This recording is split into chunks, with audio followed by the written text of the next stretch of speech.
Your hands waving around in the air. See your eyes burning and they don't play fair. Style, hairstyles, and sound like from here. Say what you mean, that's what you do. People, the working class, women and men. Sometimes get angry cause you give a damn. Hey money, let's take it all back. Raise 15 million with no super PAC. That ought to show them what the people can do. Hey Bernie Sanders, I'm looking for you. I've never run a negative ad in my life. I've been in many campaigns. You ask the people of Vermont, they will tell you Bernie Sanders has never run a negative ad. I hate and detest these 30-second ugly negative ads. You speak the words we need to hear. Others grow rumors like tumors of fear. Then the mudslingers mount vicious attacks. Stand by your record and stick to the facts. If Bernie and Bernie and they're running scared, say you're too old and you got messy hair. Call you a socialist and you say it's true. That's when they know they got nothing on you. They feel the need to have more and more and more, and to take that money out of the hides of working families and the elderly and the children and the sick and the poor. You stood for gay marriage before it was cool. Stand with the students paying too much for school. Stand with the middle class falling behind. Now the top 1% is falling off line. If Bernie and Bernie, let's take it all back. Raise 15 million with no super PAC. That ought to show them what the people can do. Hey Bernie Sanders, I'm voting for you. The top 1% owns almost as much wealth as the bottom 90%. And my conclusion is that that type of economics is not only immoral, it's not only wrong, it is unsustainable. It can't continue. Some folks might say, my father's flag. Oh, can the phrase, our citizens united. United we stand or divided we fall. I'd rather have false than no hope at all. If Bernie and Bernie, they say it's a dream. People can't win, it's a corporate machine. 99% is a heck of a lot. I say give them whatever we got. We got a higher priority, Mr. President. We have got to give tax breaks to billionaires. I mean, that's what this whole place is about, isn't it? They fund the campaigns, they get what's due them. Seems all politicians know just what to say. When to shut up so the donors will pay. Sell neighbors to savers who butter their bread. That's why I'm voting for Bernie and said, oh, go Bernie now. Hey, Bernie, yeah, Bernie, let's take it all back. Raise 15 million and go to your PAC. That ought to show them what the people can do. Hey, Bernie Sanders, I'm voting for you. Hey, Bernie, hey, Bernie, let's take it all back.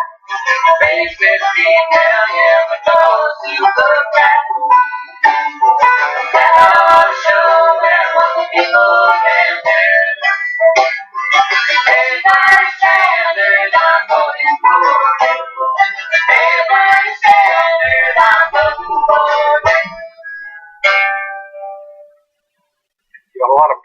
decent, good people. They're saying, you know what? Situation is hopeless. You can't beat the Koch brothers. You can't beat the billionaires. You can't win. I'm giving up. That is exactly what they want us to believe. And I beg of you, do not enter that world of despair. We can win this fight if we stand together. All right. I believe you, Bernie. We can win this, and we will win this. Hi, everyone. Welcome to Bernie 2016 TV. Today, we're broadcasting Bernie's much-anticipated speech on Wall Street reform, live from New York. I'm Aniko Nolan. I'll be hosting today with Ryan Palavisak and Celeste Holmes on air comment mods. And we also have Janine on modding the chat. And in the control room, there's John, of course. And we're coming to you from all across the country. So thank you, everyone, for being here. And thank you to the audience for tuning in with us. We appreciate your support for our 100% volunteer-run channel here. We're trying to bring you Bernie speeches wherever we can get a non-corporate stream. And today we have a stream from the official campaign. And Bernie will be talking about some pretty serious issues. Namely, he's calling out and taking on Wall Street. Hi, Ryan. How are you? I'm good. How are you? Pretty good. And Celeste, hi there. I had to unmute. Sorry. Hello. Basically, we want to be pushing the hashtag break 'em up today. Hashtag break EMUP. Right, John? Do I have that correct? Got it. I've showed it in the lower third right there. Put that on Twitter. The campaign really wants this hashtag pushed. We're going to send Wall Street a big message today. Very cool. Yeah, I'm really excited about this speech. I want to hear the kinds of distinctions he draws between his reform plan and Hillary's reform plan. We also just want to do a quick promo for our We the People show Thursday. We're going to have a special guest, Jesse T. Smith. He's Alabama's 3rd District Democratic candidate, and that will be at 7 p.m. Eastern Time. Is there anything you want to add to that, John, about that? Yeah, I got to pull up the graphic. You're moving fast on me, Aniko. Give me 1 second. Oh, okay. There you go. This is Jesse. This is the nice cover graphic we got made by Steph. He's a new volunteer from, I'm going to get it wrong, I want to say Denmark. I think he's actually from Denmark. We get volunteers from around the world, and he made this cover for us. Jesse T. Smith is a progressive in Alabama, running 3rd District. He ran in 2014 and has a very interesting story to tell about the corporately owned politician he's up against. And he really needs our help. He needs the 99's help to really win this race this year. And I think we can do it with Bernie and the 99's. So, yeah, join us Thursday at 7 p.m. Eastern for We the People with Jesse T. Smith, 3rd District Alabama candidate. Thanks, Aniko. Awesome. Thank you, John. Also wanted to mention that there are currently 400,000 active volunteers working within the campaign, 90,000 of whom are in the Super Tuesday states. And Super Tuesday states are basically states that will vote on March 1st of 2016. There's 12 states, and there's a chronological order that the states go in, and there's a chunk of states that kind of go on the same day, and that is Super Tuesday. And so that's why that day is very important, because it can determine the momentum of the campaign. So, but that's great to hear that there's so many volunteers, right, Ryan? Yeah, definitely. I get blown away. I was just talking about this on last night's broadcast about how Bernie has brought so many people into the process. I know I myself have never been involved in this capacity in any campaign before, so this is really exciting. 400,000 is a lot of people. Yeah, it's awesome. I know that here in Arizona, I think there was 42,000 alone, and that's why the campaign came to our state. And while I'm at it, I want to give a shout out to one of the first people I ever interviewed on Bernie 2016 TV, Belen Sisa, who was just hired by the campaign to be an organizer in Nevada. So good job, girl. And we have a lot of momentum going here. We just opened a Bernie office here in Phoenix, and we're rolling with the phone banking, and I'm signed up for Sunday. So, and I've been to one phone banking session. I'm going to go a little bit more over the next few weeks. So try to get that set up for myself at home here too, because you could do it with a group at the office, or you could do it at home by yourself if you want. So have you done phone banking yet? I definitely have, and it's super easy, and everyone should do it because that's what Bernie's campaign wants us to do right now. And like I said, super easy. You can do it by yourself. You can do it with a group. It's fun. Help Bernie out. Definitely. Well, I wanted to mention this one article that I just saw. Actually, maybe you posted it, Ryan, in the Slack, and it's about Hillary Clinton basically saying that Bernie Sanders should endorse her Wall Street reform plan, which is, kind of funny because the whole point of today's speech is to distinguish his reform plan. But have you seen that? Have you seen what happened with that article? I mean, she kind of got a little bit of backlash from Bernie supporters on that. Yeah, she definitely got some backlash, and I know one of Bernie's spokesmen got a good shot in, and I think a lot of people thought it was directed at Clinton, but I think it was more towards one of her advisors who used to be a partner at Goldman Sachs. Mm-hmm. And yeah, he took a nice little jab about not wanting to take Wall Street reform advice from someone who's in their back pocket. So exactly. And of course, this article from CNN, I've seen stories from this author before, Dan Merrica, and he kind of defends Hillary a lot of the time. So he basically kind of says, well, that person really was a hard on, he took a hard approach on the reform, and he was actually one of the people who wrote up bills against it, the Dodd-Frank reform bill. He tightened oversight over the $1 trillion derivatives market. But again, it's like the revolving door. You have people who have been on the inside of the industry now knowing what is going on the other side, and they can pull strings easier, especially with someone like Hillary, who is taking donations from these big corporations and has an interest in making sure that the people who do write these reform bills keep the interests of the corporations in mind. So I don't know how effective or how true that statement is, that he was so hard on the bill. What do you think of that? Yeah, I know. I remember Bernie, I think in the first debate, said, I don't think these Wall Street people are that stupid that they would give this money to Hillary and not expect anything in return like she claims. And yeah, I mean, it's time to bring someone in who doesn't have those ties, doesn't have that allegiance to the banks, and whose only goal is to serve the people like he's elected to do, and that's Bernie Sanders. Absolutely, and like he said, he's walking the walk, not just talking the talk. He is saying that we shouldn't be taking money from corporations, and he's not.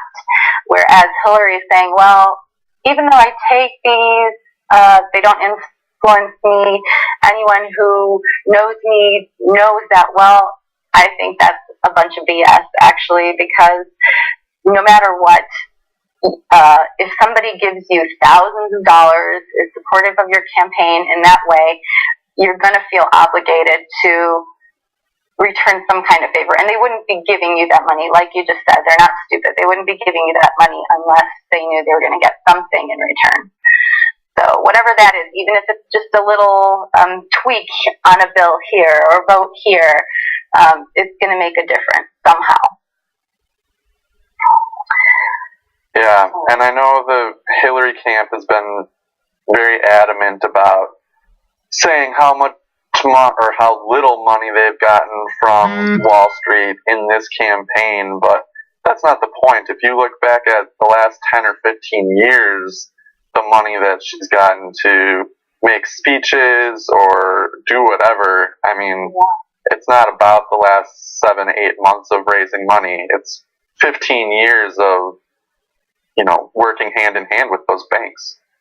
Absolutely. Let's check in with Celeste on the chat, see what people are saying, or if they have any comments or questions regarding this article. Let's see. Pardon me. We've got no real questions, but we've got lots of comments. A lot of people are, aligned with y'all where they're pissed off about what's going on. We have had Dutch for Bernie said people should realize that just electing a president isn't enough. Stay politically involved and vote local, House, Senate, and president. That brings up conversations about down ticket voting, but we got to get Senator Sanders through the primary before we can really, worry about that. Several other comments have to do with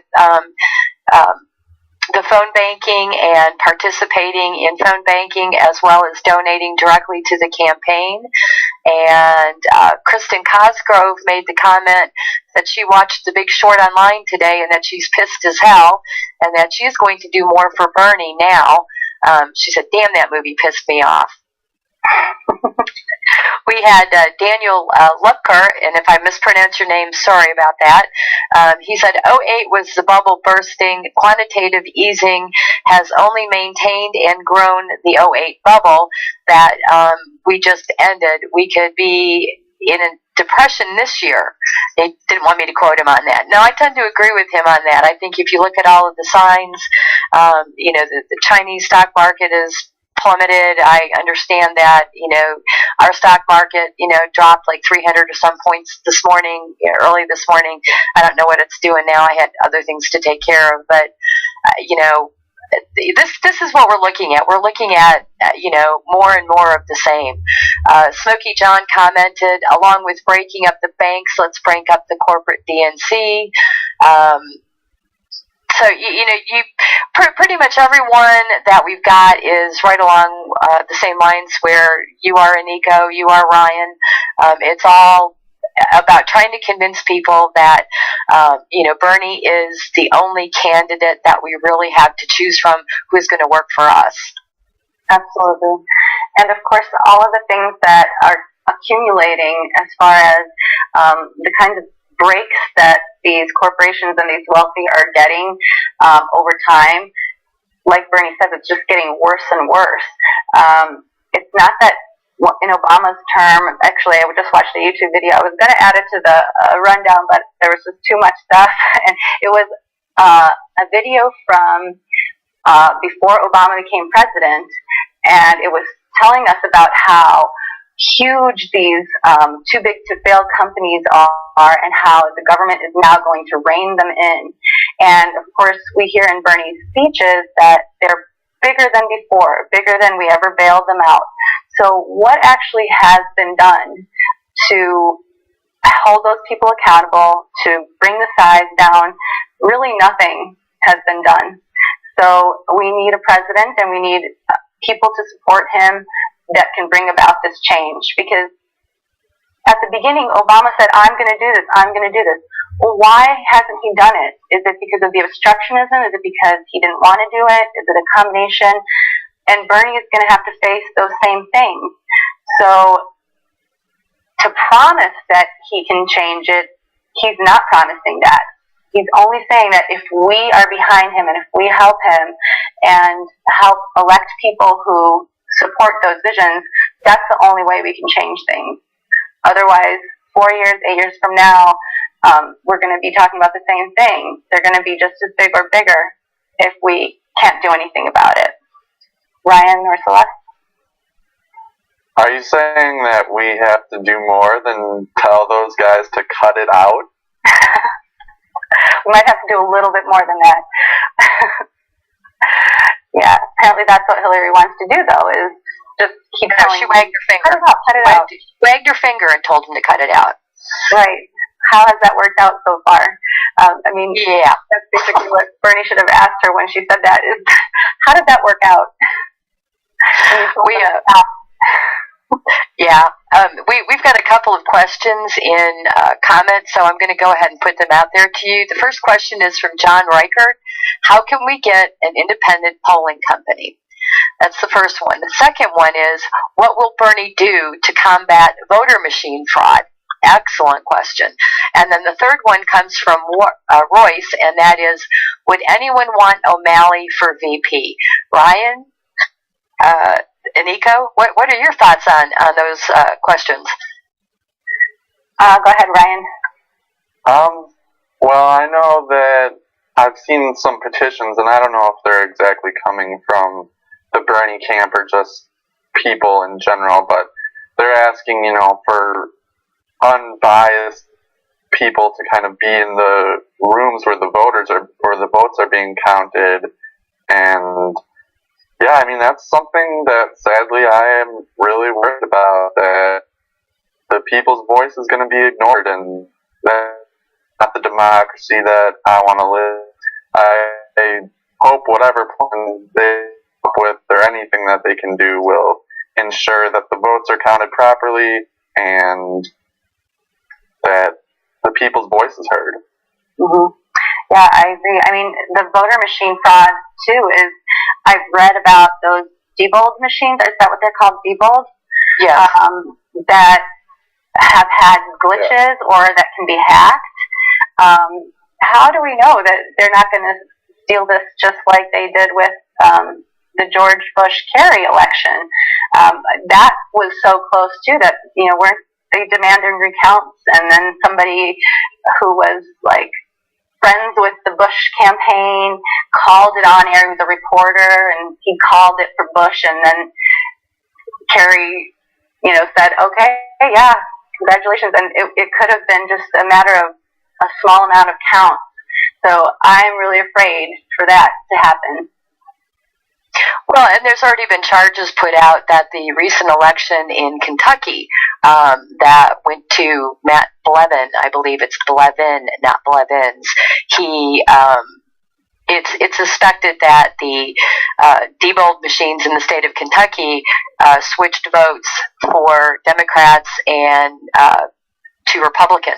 And Tom Hartman's program has covered that quite a bit. And there's a great deal of concern about the debold machines. I personally think we need to go back to paper and, paper ballots. Mm-hmm. I personally, I'm okay with waiting 24, 48, even a week, if necessary, to get an accurate count, but to make sure that everyone's vote is counted and is meaningful. Yeah. Yeah, I definitely agree with that. Take the time, do it right. Paper ballots, that's the best way to ensure that, in my opinion. Yeah, I mean, it sounds like you're going backwards when we say that, but it's not the case if you are using machines that can throw the campaign and throw the election. Then you're going backwards using those. So you should go back to the methods that worked and that you can verify, and you can go back and recount. So absolutely, I agree with that. One of the reasons why we have one of the reasons we have as many debold machines, out and around the country as we do is because I can't remember if it was the first or second term under Bush. I think it was the first. They put through a program of upgrading voting. And Diebold, the people who own Diebold, sit on their boards and are the CEOs of Diebold, were very involved in bundling money for the Bush campaign. So as a reward, the Diebold's were purchased, put around the country, but they're hackable. The software, they don't upgrade the software. Mm-hmm. Yeah, can I just, one quick statement on that, guys? Here's the deal. I got to put you back on you when you go. My bad. Think me. So we have the technology today to make this secure. It needs to be done open source. It can be done using Unix. Everybody who works in the tech field, who's younger than 60, understands the technology exists to make this secure in an electronic fashion. The problem is when you put it in the private hands of the Bushes. It was owned by Jeb Bush, if I recall, or Jeb Bush had something to do with those machines. It's ridiculous. Of course it's hackable. It's no different than NGP Van and Hillary Clinton and the relationship there. Just like we're talking about how we need to integrate politicians with the modern web and get them communicating with their constituents, and we have the technology to do that. And this engagement broadcast, what we're doing here, is an example of that technology being done by volunteers for free. If we can do this, imagine what we could do with actual money and putting it into a program. I agree. For this election, we should do paper because we don't have anything secure and built. But it could be built. Right? It's not that hard. We have the technology to make it secure, to make it electronic, and to make it truthful. So I just want to speak to that because it bothers me. We don't need to go back to the Stone Age. We need the government to come out of the Stone Age. Right. And welcome itself to the 21st frickin' century, because my generation and younger is like, hello, all you old gas bags hanging out in there. And let me just clarify that. Bernie Sanders is the most on top of it politician for his age that I've ever seen. Absolutely. The guy jokes around about what is this Twitters and what is this. He totally understands what's going on because his campaign is kicking ass in social media. So, absolutely. Speaking of that, John. Yeah, move on. Go on, Anika. I got to stop ranting. But yeah. I just wanted to mention this funny little test that, the campaign put out that little hashtag test for the tweet that said test, and that had all these responses that you said that were cute and appreciative of the campaign and saying, hey, it's working. Your test is working. Here, I'll pull that up. Here's the screen, guys. This happened this morning. This is awesome. That's really cute. Bernie put up Bernie put up this test, right? And then here's Janine grabbed a couple of screenshots. Here's some of the responses. Very nice. What are you testing? We all love the Bernie campaign. Yeah. And it looks like they've got some really smart people on social media. So thank you. Check this out. This is this is awesome. Anybody wants to know, Hillary is anybody? This is just a little touch on Hillary as far as being scared. Here she is, basically repeating one of Bernie Sanders' statements. Yeah. Come on. Really? Seriously? Yeah, that's exactly the right word to use there. And there was a hashtag for that. I think it was Bernie Said It First.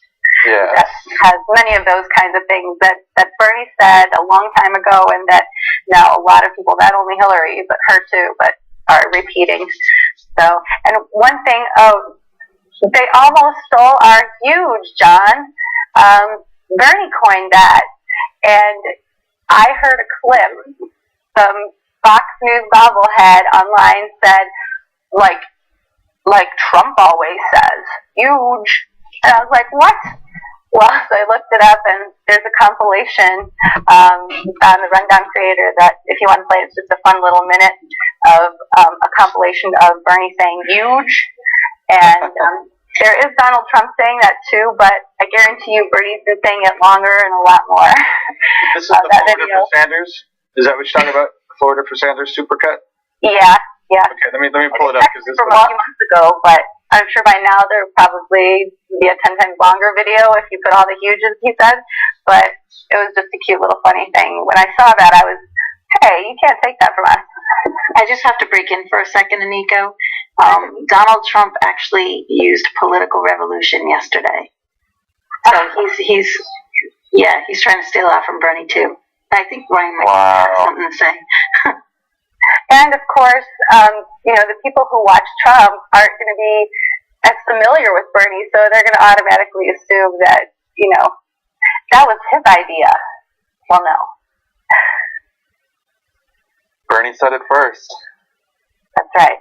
We have it documented all over the web in more than 450 live events that we've recorded on YouTube and pulled down locally because we don't trust YouTube.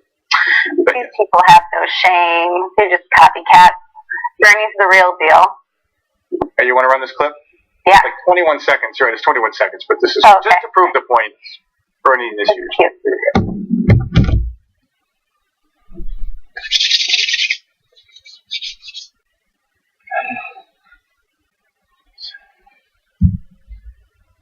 Let me thank all of the people who are with us today on an issue of huge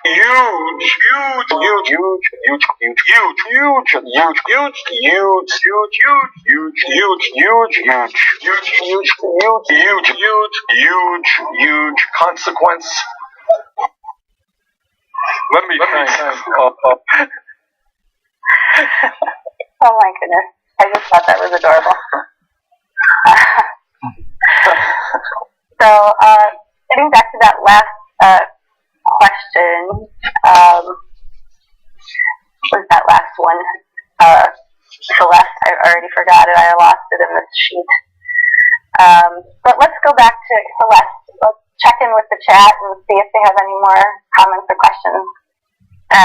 We do have several more questions, so I'll go ahead and just put them all out there at once.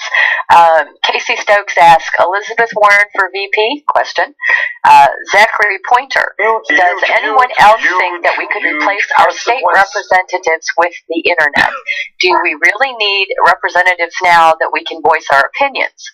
Hotspot News, question. Will President Sanders order the Justice Department to launch an investigation into the corruption and bribery of Congress? And then, what are your thoughts? I hope so. We should. I mean, where's the accountability? That's the whole thing that I think Bernie's talking about is somebody needs to be held accountable for these banking practices and this illegal, reckless, greedy behavior, as Bernie says, on Wall Street. So, yes, Hotspot, I think that there definitely should be an investigation, and I think Bernie is the only one that would probably do it. Hillary Clinton probably would not.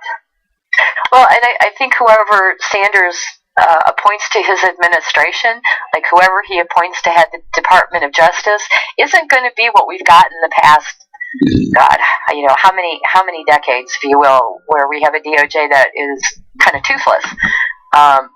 The banksters crashed the economy in 2007, 2008, and not one of them has gone to jail. Over the past 2 budget years, meaning the budget that was just passed, was it 2 weeks ago, and then the budget that was passed at the end of last year. Both of those budgets had provisions in them that neutered certain Dodd-Frank regulations that were put in after the banking fiasco that crashed the economy. When you look at the drop in the stock markets, again, what they've done with the elimination of some of the deregulation that's been put in is the taxpayers are now back on the hook to bail them out if they crash the economy. Mm-hmm. Yep. And it was Wall Street that killed that financial reform that they attempted with all their lobbyists. It's like they put more money in lobbyists than, well, I shouldn't say more money into lobbyists than what they'll get back, because what they get back is a lot more than what they put in with the lobbyists. That's why they do it. They spend all this money on lobbyists to influence their candidates so that they can tweak the law so that all this money is funneled to them. And then when the economy crashes, who pays? The taxpayers. Well, and we pay nonetheless, because if you look at the past 35, 40 years, with deregulation, what's ended up happening is look at your phone bills, your cell phone bill, look at your gas bill, your water bill. You're now being charged tax-wise on those bills for the regulation fees that used to be part of their operating costs. So, this is what people have to realize is when, at state level as well as federal level, they go in there and they change the laws so that more and more taxation is coming on more and more of the population. It's called regressive taxation. When Obama did his State of the Union speech, I can't remember if it was last year or the year before that, when he was talking about the funding of, preschool education for the nation's children. The tax he was proposing on that was to, be another tax on nicotine tobacco sales. Okay, not that I have a problem with that, but I do have a problem when you're always looking for funding sources that are coming from the mass of people who are being oppressed and squeezed financially, instead of, why can't we talk about the transaction tax like Bernie is talking about on Wall Street speculation? They're fucking gamblers. They're destroying this country. Right, and there's all these regulatory agencies that are put in place to address each of these specific things, and none of these regulators will step up to the plate when they're needed. So they're worthless. Like you said, they just have no teeth. They can't enforce what's already even on the books. So it's ridiculous to make more and more agencies to address each issue individually like that when none of them have the ability to do anything. Well, they're also underfunded and they're understaffed. So, it's ridiculous. One of the laws that was just passed during this last budget bill has to do with the Internal Revenue Service and its ability to go after, 501c3 corporations. Mm-hmm. Yeah. The other question that asked about why we even need legislators now, we have the internet. We can, speak our voices on the internet. Well, I mean, we are I'm not saying that the government is going to be irrelevant, but we're in such a transitional time right now. I think the whole system of capitalism and the way we have employment in this country and just so many factors are just being turned on their head right now. The internet, they're trying to take that away through removing net neutrality. Luckily, we still have that. The internet is really our last space where we can freely, as individuals, put out our own content directly to other people and communicate in this way. TV doesn't allow it. Mainstream news outlets, newspapers, magazines, you have to have a lot of money to have a say in that, unless it's like an op-ed or something. Whereas on the internet, you can just freely say whatever you want, whoever you want, and this connection, if they take it away, would be the death of us as a free society, I think. It absolutely would. Can I break in there, Nico, and just real quick and talk about that in relation to where we're headed? Because the question was, really, there's two things. One, you're absolutely right. The internet has to remain a public entity, and we cannot let our government corrupt it. We cannot let our government do what we know they want to do with it. But here's this app right here is the future, really, of democracy. It's the framework for the future of democracy. I'm going to call it that. And the reason I call it that is because let's see if I can put myself on camera here. There we go. This is the only official application endorsed by the Sanders campaign right now. And everybody go to gorally.co. This installs on iPhone devices and Android devices. As far as we know, it works on tablets as well. They are working on expanding what it will work on and whatever. But the two places that we go to organize as the 99 are BernieSanders.com. And right now, phone banking is the number one priority for the campaign. Phone banking for the early states. And that's BernieSanders.com/phone bank. And get this app. This app is the future of our democracy. It's real-time event communication from the campaign. It's being integrated. Bernie 2016 TV, all of our archive that we actually have access to. 3 out of our 4 channels, more than 450 videos. Bernie Sanders is being loaded into this application. It's zip code dependent. So,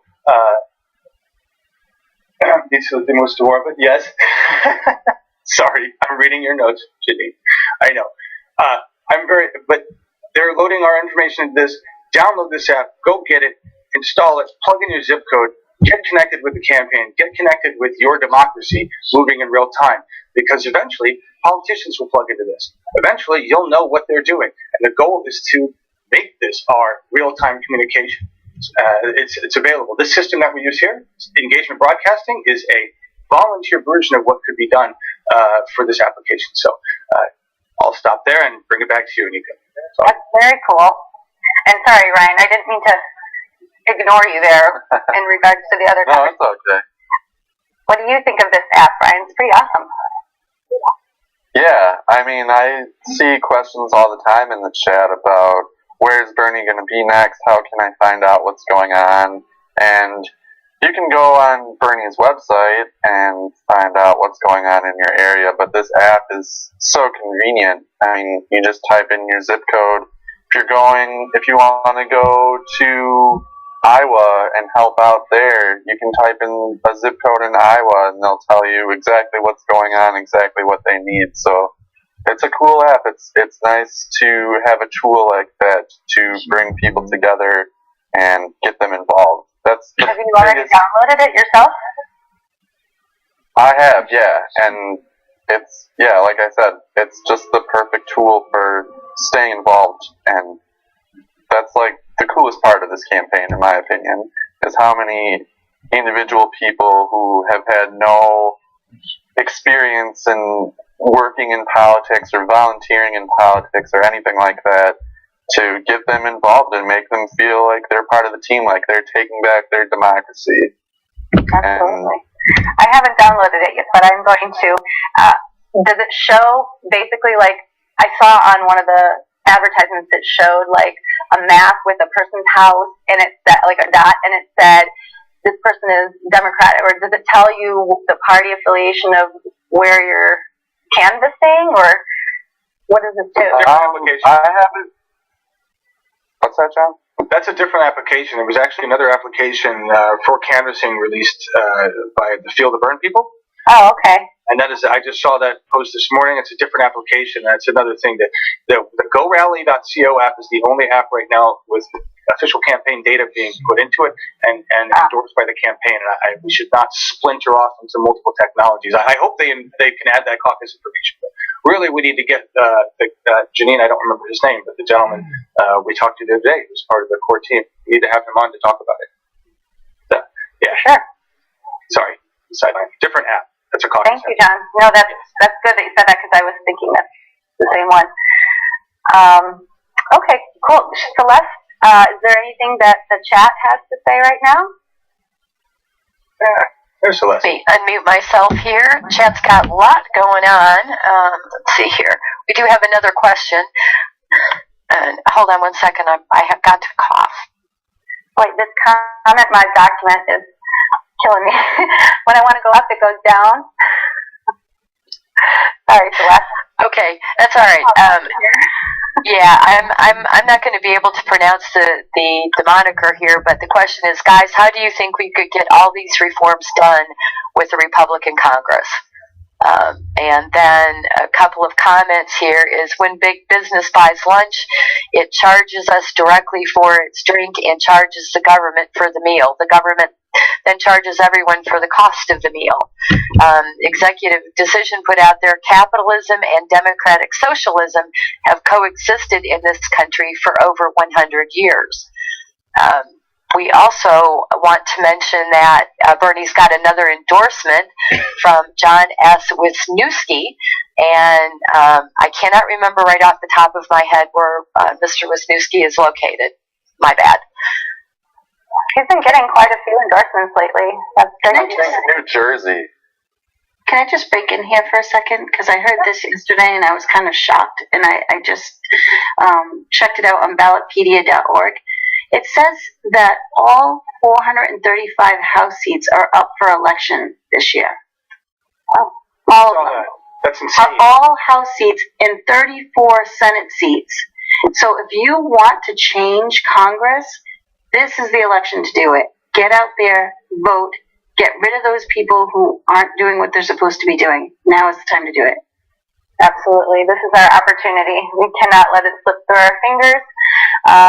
Bernie, as well as the other people who can be elected right now, this is what we got to do, people.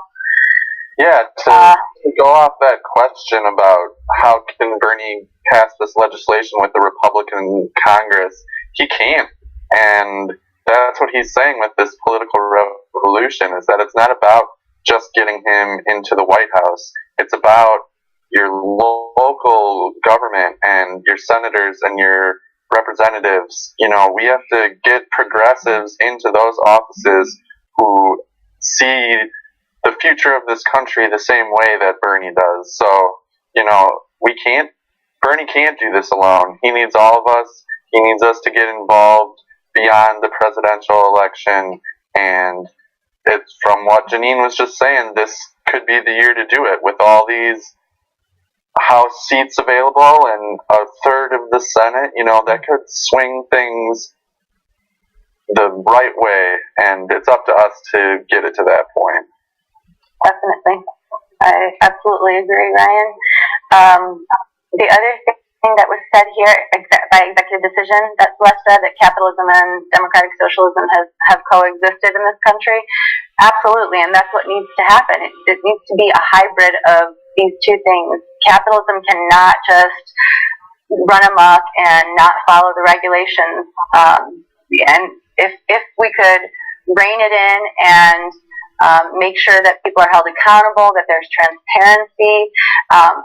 I don't think capitalism is necessarily to be completely discarded, because we do want businesses and small businesses and trade and all of those things that make us prosperous. We are not against prosperity. We are for equal rights and equality, and to not allow the concentration of wealth to such an extreme that it basically hollows out the middle class. We just can't allow that to happen. And I think with We the People, that's one of the things that we want to bring to the forefront, is people who can be elected in the future and who are running right now, who share that vision. So, and I think We the People can be a really powerful force for that, if we can make it a show that is for people who want to change the country, who are running. I think that's an awesome show. We have a lot of wonderful people that are coming up. Actually, our show is booked for the whole month of January. So, and starting with this week with Jesse Smith, I think we're going to be on a roll with that show. And I think if we can influence people and show people what alternatives they have to what's in the Congress now and how disappointing they've been, I think we can definitely shift some people's thinking. Hey, what's some of those names? You want me to name drop on who's coming up on We the People? Sure, heck yeah. All right.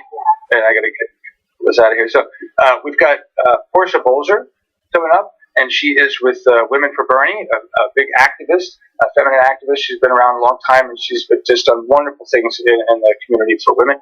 And we're going to have her on. Nina Turner. I don't have a date yet, but we will be having Nina Turner on our show. And you just booked somebody, Martin Casada? Martin Casada, yep. And so we'll have Martin Casada. I don't know that, is that the 14th or the 28th? That is the 14th. 14th, Martin Casada. And then Terrence Strait, running in Maryland. We will have Terrence on early February. Well, that's who we have booked now. If you are a progressive candidate and you're looking for airtime, please contact us, info@bernie2016.tv. And if you know of a progressive candidate that needs airtime, please send them our way, because that's what we're here for. They're not going to get it on corporately owned media. Absolutely. And I love all the videos that, just kind of to shift a little bit, I love the video that Janine posted on our channel about all of the people in line waiting for Bernie, all of those wonderful things that basically only people can give you, that you'll never see on corporate media. So thank you guys for making this show and for making the We the People, and for you guys sending us those videos. They're amazing. We love it. So keep them coming. And please subscribe to our channel and like our shows and our pages on Facebook. Follow us on Twitter. We really appreciate you guys in the chat. Goofy subscribe coming up. There it is. I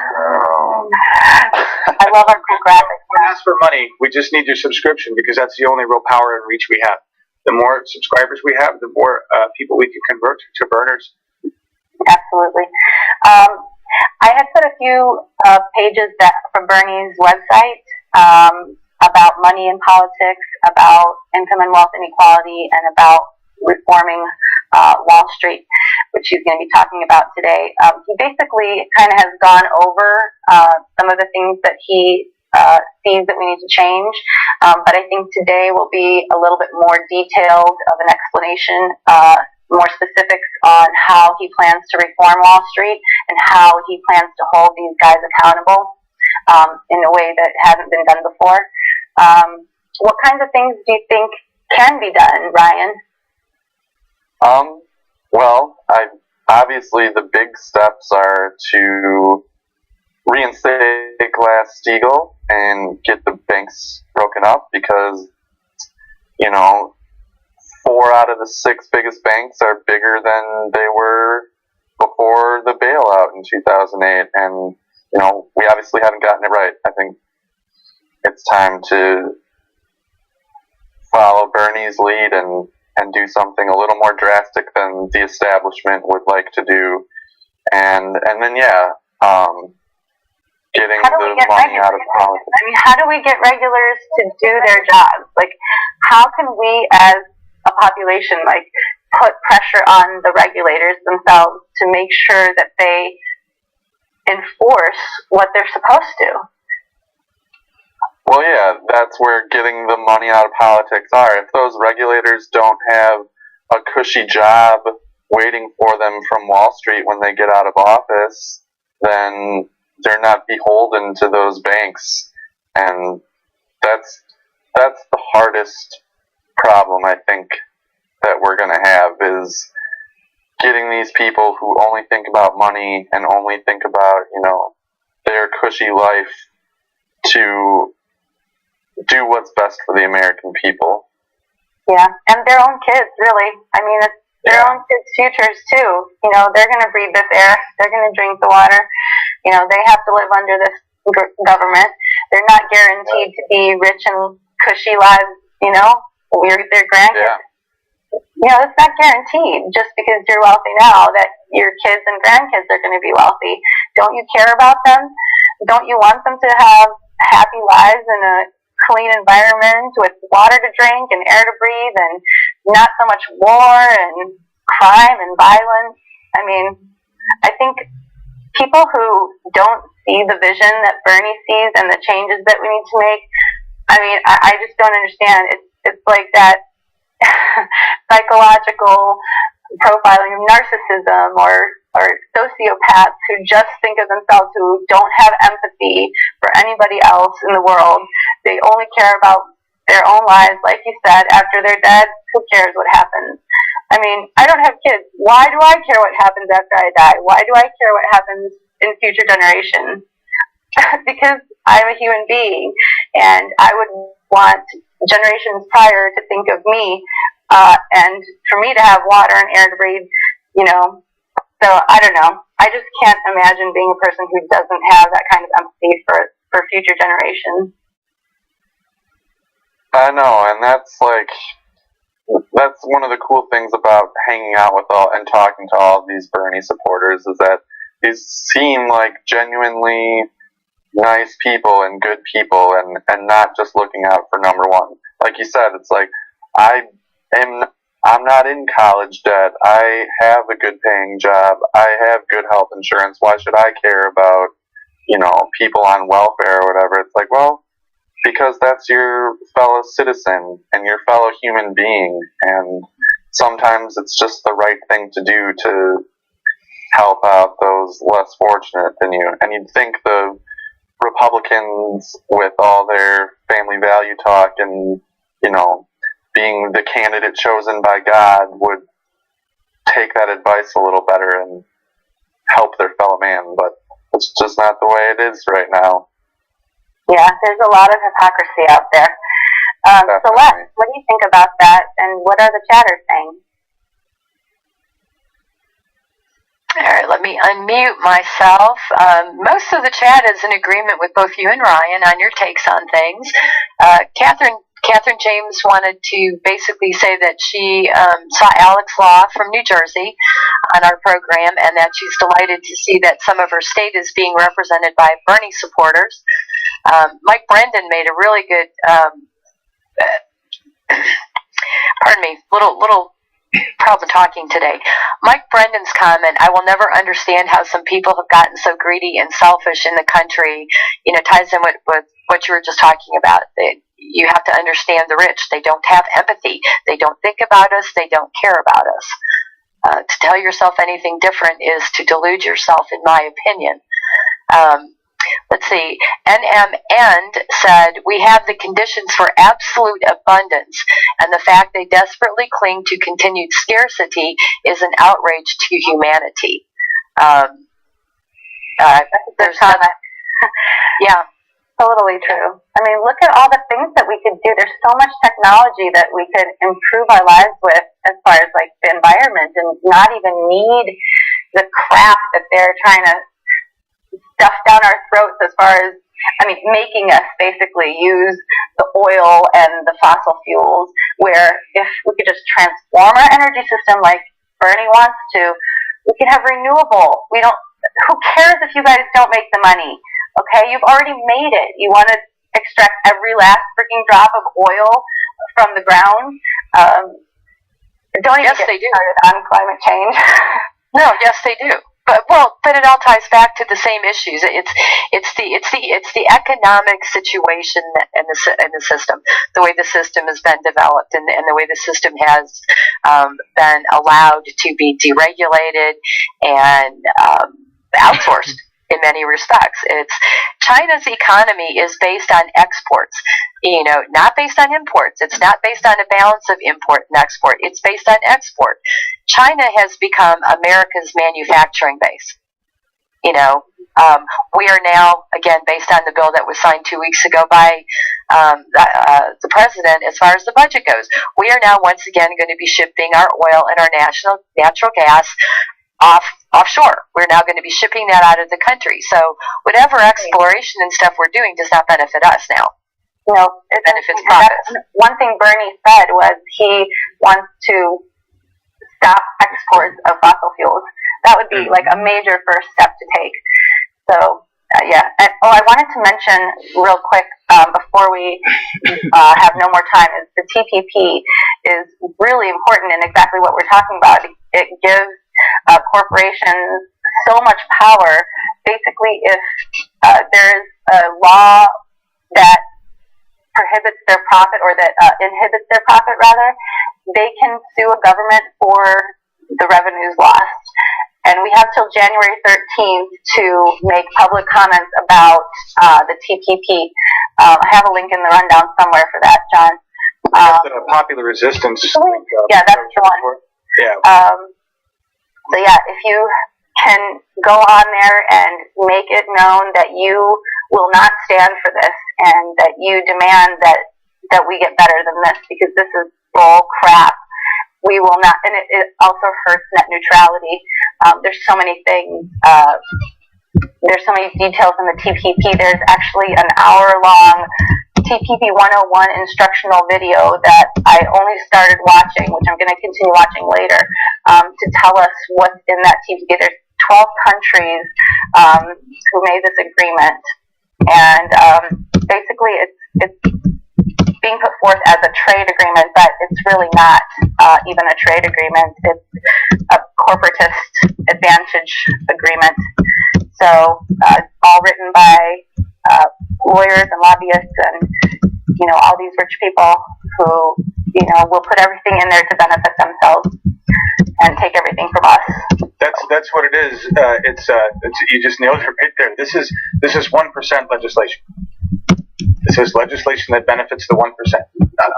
And you've got this other link up here. I just wanted to point out the Electronic Frontier Foundation, who has been very helpful with Bernie 2016 TV Act. Awesome. Give me some information about what our rights and actually what our lack of rights are with our current government. But they've got an article on here, what is TPP. Please seek that out. Go learn, understand, get informed. This is how we understand the corrupt legislation that our government currently writes. All right, done, Laura. Yeah, and people don't even know what's in it. They just know what they hear on the news, which is freaking nothing about the TPP. I have not heard literally almost anything about the TPP from anyone other than Bernie. So, yeah, that's one thing I'm really concerned about, because Obama wants to push that through. Why? Ryan? That's the $1 million question. I don't know why he's trying to push it so far. I mean, he's not even running again. What the heck? He's not getting contributions. I don't know if this is like his last stab at not being a lame duck president this last term. You know, his last ditch effort to get some major legislation through, but this is not the way I wanted it to be. I don't want to remember the Obama administration as passing the TPP. It's a huge disappointment. I mean, I'm a fan of Obamacare because it helps. Can we switch over? So, Yep. Switching over, guys. All right. That's a whole other conversation. Killing audio on us.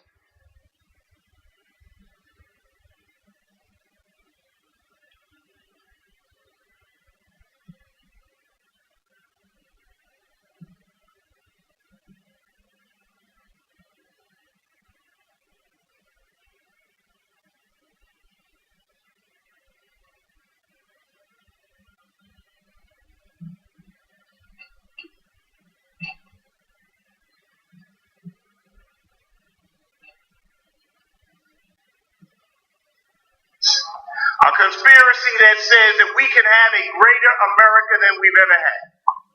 That our best days are not behind us. That we can turn to each other and not on each other.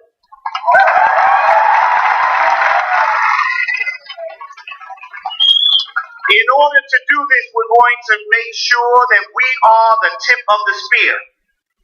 That from this point on, you've been deputized. You need to get out there and get to your friends, your neighbors, and everyone and let them know that hope is alive.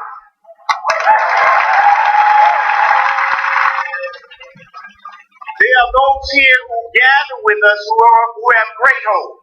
We have the mayor of Newark in here. Rocker is in here.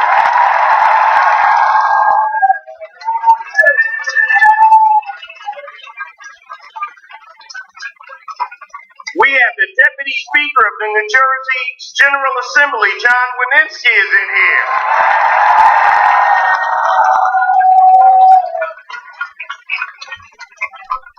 We have our best senator, Senator Bill Perkins from the Village of Harlem.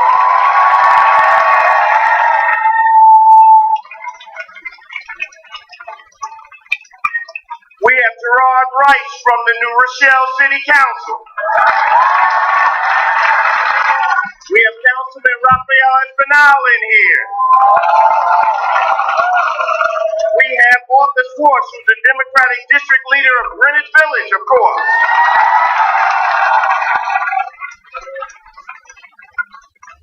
But you're wondering, who am I?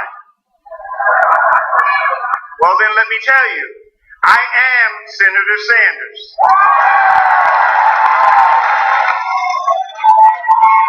I'm sorry, who were you expecting? No, it's true. I am Senator Sanders.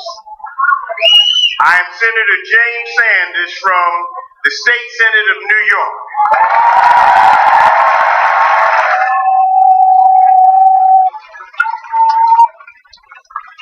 Today we're going to get very serious and we're going to speak of something near and dear to the heart of America. What is going on with our banking system? If we lose that battle, my friends, the rest don't count. Why am I here to tell you of it? Well, I could tell you that I'm telling you this because I'm the former chair of economic development for the city of New York, the first African American to have that. I could tell you that this task force. I could tell you that I sit on the banking committee, the economic development committee, veterans, and other committee, but I'm not going to do that. I'm going to tell you about my community instead. Southeast Queens, beautiful place, God's country.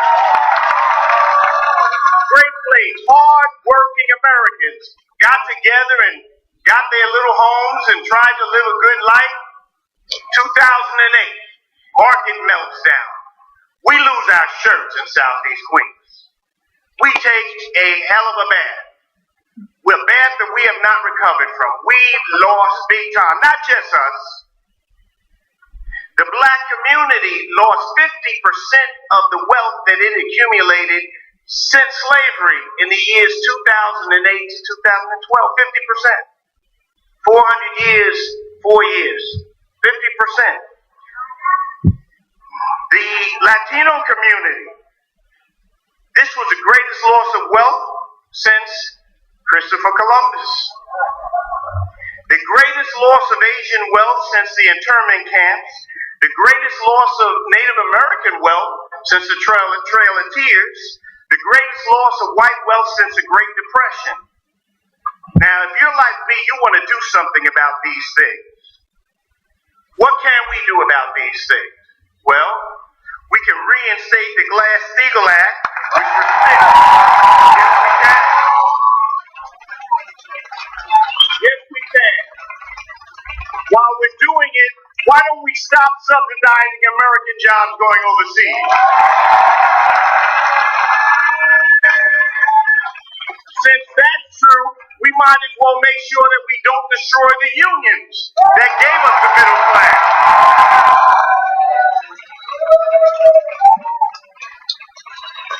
We need to make sure that those folk who made this country great are allowed to participate in its wealth. Now, my friends, the question becomes, who can lead this battle? To win this battle, we're going to have to gather together with organizations like the Working Families Party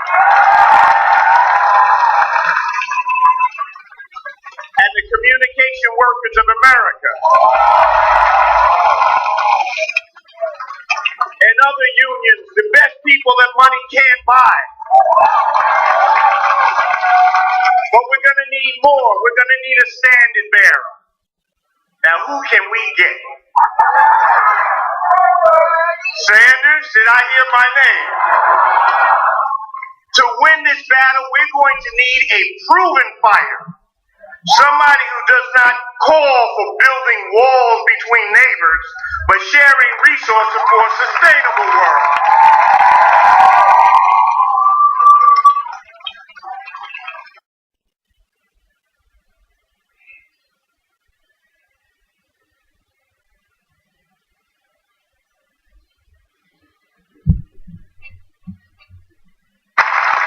We don't need a leadership that changes it. We need a leader who is not chained to false ideas of what America was, but is open to the gorgeous mosaic of what America is becoming. Now, I want you to do one more thing with me, and then I'll get off the stage. Big Apple, I want you to, in fact, I invite you to show the Empire State, and indeed the whole nation, that we can choose community over chaos. That our lives are not simply a war of all against all. In New York City, we're starting to feel the burn. In New York City, we want Bernie. Will those who have dreams left please put your hands together and help me welcome the next President of the United States, Senator Bernie Sanders.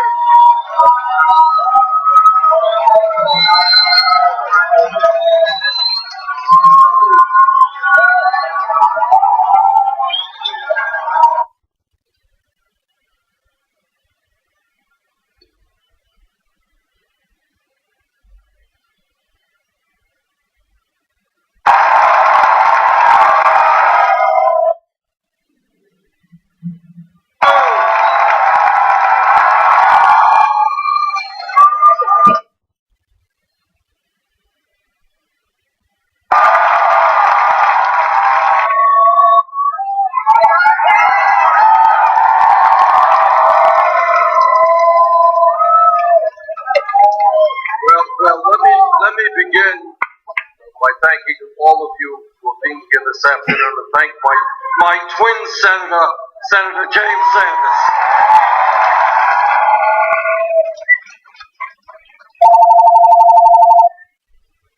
The American people are catching on. They understand that there is something profoundly wrong when in our country today, the top 0.1% owns almost as much wealth as the bottom 90%. They understand that something is profoundly wrong when the 20 richest people in our country own more wealth than the bottom half of the American population, 150 million people. They know that the system is rigged when the average person is working longer hours for lower wages, and yet 58%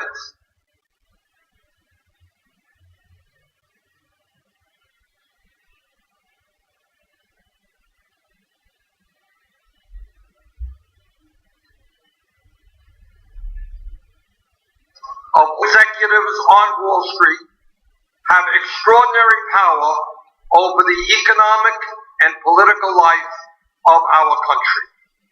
As most people know, in the 1990s and later, the financial interests spent billions of dollars on campaign contributions to force through Congress the deregulation of Wall Street, the repeal of the Glass-Steagall Act, and the weakening of consumer protection laws all across our country. Wall Street spent this money in order to get the government off their backs and to show the American people what they could do with this new one, freedom from regulation. Well, they sure showed the American people. In 2008, the greed, recklessness, and illegal behavior on Wall Street nearly destroyed the American and global economy. Millions of Americans lost their jobs, they lost their homes, and they lost their life savings. While Wall Street received the largest taxpayer bailout in the history of the world with no strings attached, the American middle class continues to disappear, poverty is increasing, and the gap between the very rich and everyone else continues to grow wider. And Wall Street executives still receive huge compensation packages as if the financial crisis they created never happened. Greed, fraud, dishonesty, and arrogance. These are some of the words that best describe the reality of Wall Street today.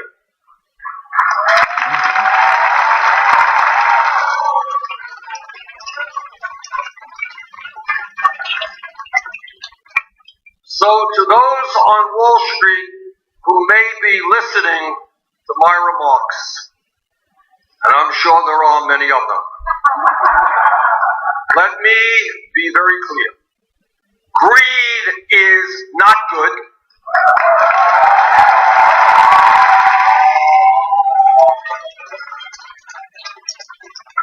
In fact, the greed of Wall Street and corporate America is destroying the very fabric of our nation.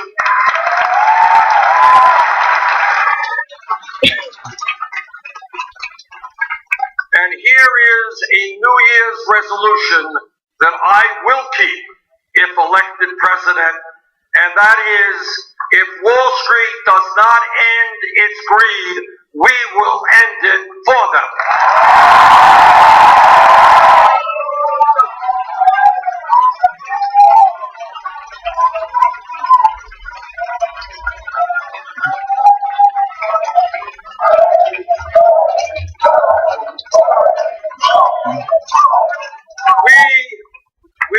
will no longer tolerate an economy and a political system that has been rigged by Wall Street to benefit the wealthiest Americans in this country at the expense of everyone else. While President Obama deserves credit for improving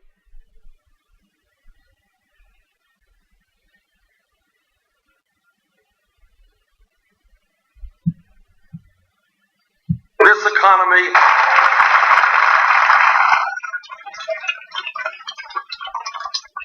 our goal must be to create a financial system and an economy that works for all of our people, not just a handful of billionaires.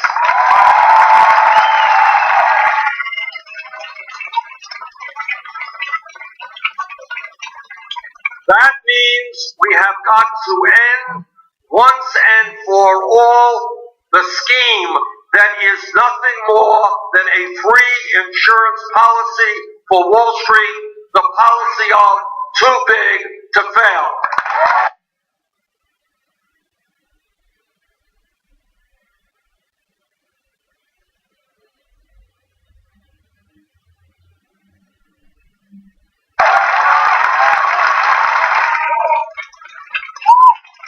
Small and medium-sized businesses so that we can create decent paying jobs in our country.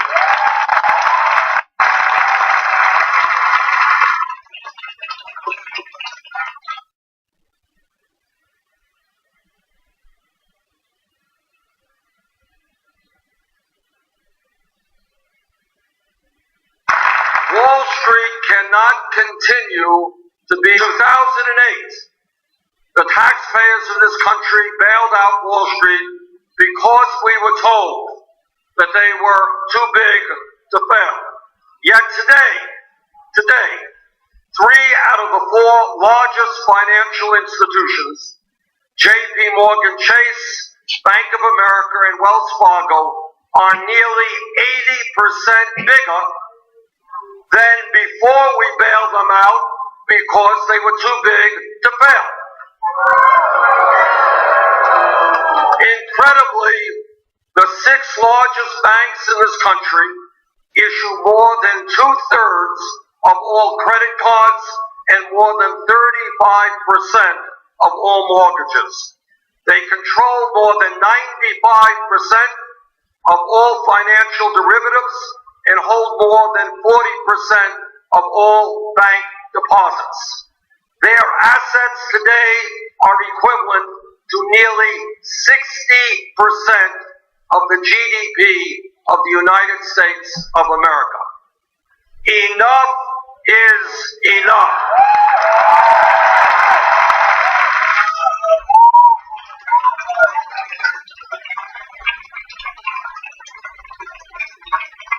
If a bank is too big,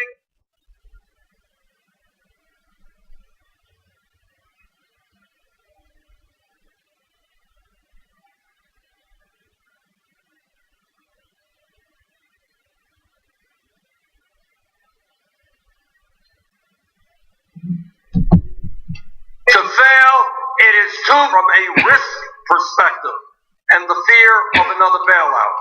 It is also true from the reality that a handful of huge financial institutions simply have too much economic and political power over this country.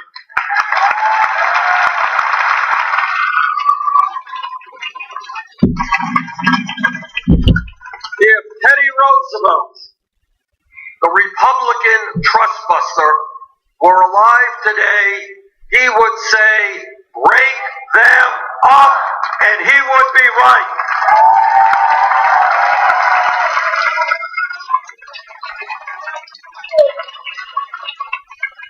That's exactly what we have to do, and here's how I will accomplish that.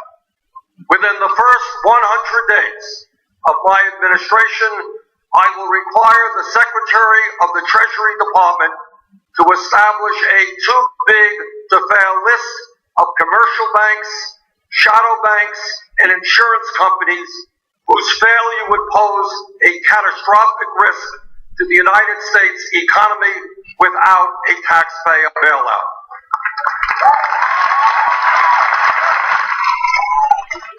Within 1 year, my administration will break these institutions up so that they no longer pose a grave threat to the economy.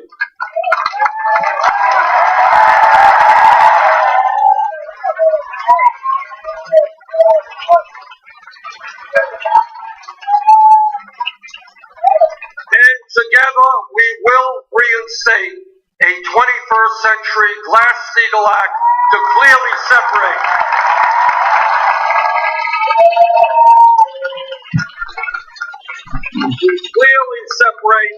commercial banking, investment banking, and insurance services. Let's be clear.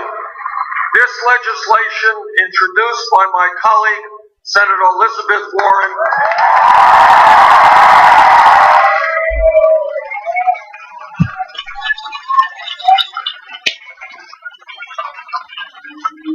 her legislation aims at the heart of the shadow banking system. In my view, Senator Warren is right. Dodd-Frank should have broken up Citigroup and other too-big-to-fail banks into pieces. And that is exactly what we need to do, and that is what I commit to do as President of the United States.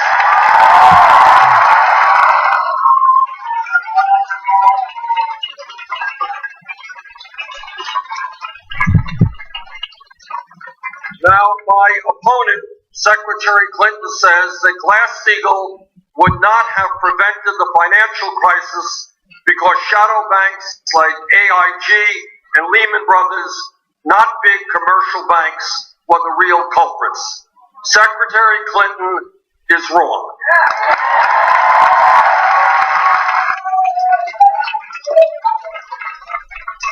Shadow banks did gamble recklessly, but where did that money come from?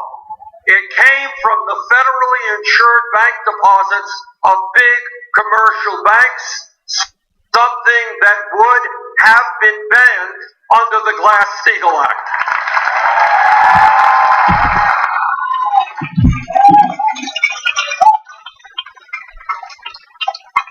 Let us not forget, President Franklin Delano Roosevelt signed this bill into law precisely to prevent Wall Street speculators from causing another Great Depression.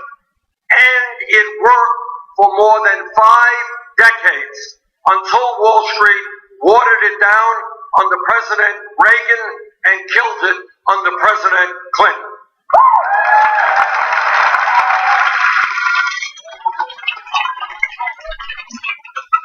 And let's not kid ourselves. The Federal Reserve and the Treasury Department didn't just bail out shadow banks. As a result of an amendment that I offered to audit the emergency lending activities of the Federal Reserve during the financial crisis, we learned that the Fed provided more than $16 trillion in short-term, low-interest loans to every major financial institution in this country, including Citigroup, JP Morgan Chase, Bank of America, Wells Fargo, not to mention large corporations, foreign banks, and foreign central banks throughout the world. Secretary Clinton says we just need to impose a few more fees and regulations on the financial industry. I disagree.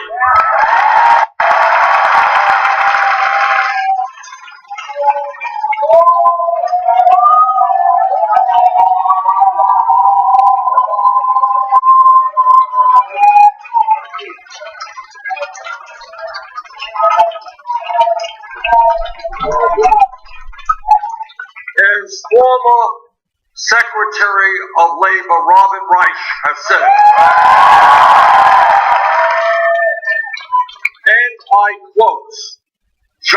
Wall Street banks continue to threaten the well-being of millions of Americans. But what to do? Bernie Sanders says break them up and resurrect the Glass-Steagall Act that once separated investment from commercial banking. Hillary Clinton says charge them a bit more and oversee them more carefully. Hillary Clinton's proposals would only invite more dilution and finagle. The only way to contain the street's excess is with reforms so big, bold, and public they can't be watered down.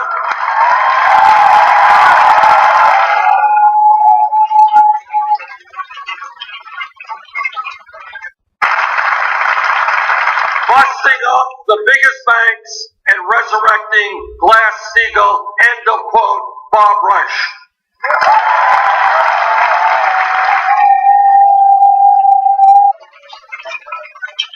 Secretary Rush is right. Real Wall Street reform means breaking up big banks and reestablishing firewalls that separates risk-taking from traditional banking. My opponent says that as a senator, she told bankers to, quote unquote, cut it out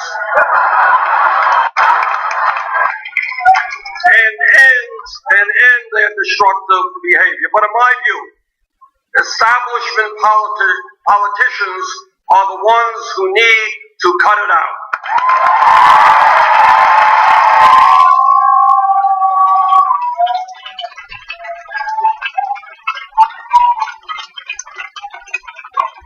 The reality is that Congress does not regulate Wall Street. Wall Street, it's... Hey.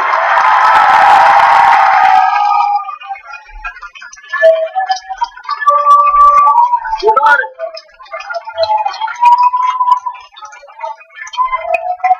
And you know what?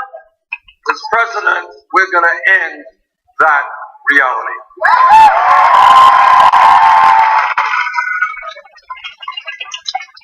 It is no secret that millions of Americans have become disillusioned and alienated from our political process. They don't vote.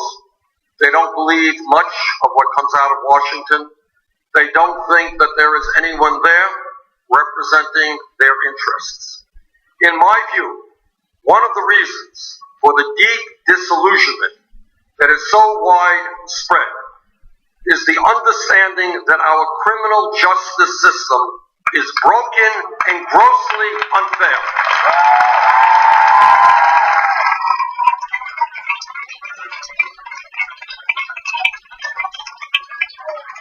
It is broken, it is unfair, and we do not have equal justice under the law. The average American sees kids being arrested and sometimes even jailed for possessing marijuana or other minor crimes. But when it comes to Wall Street executives, some of the wealthiest and most powerful people in this country whose illegal behavior caused pain and suffering for millions of Americans, somehow nothing happens to them. Nope.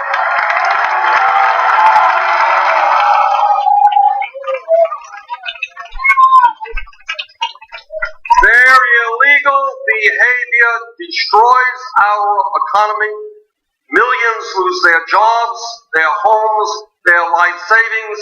But for the CEOs of Wall Street, no police record, no jail time, no justice.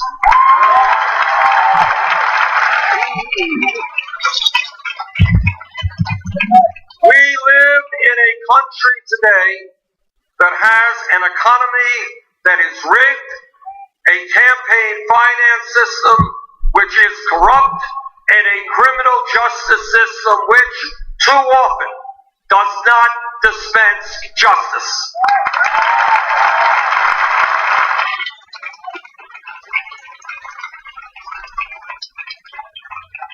Not one major Wall Street executive has ever been prosecuted for causing the near collapse of our entire economy. That will change under my administration.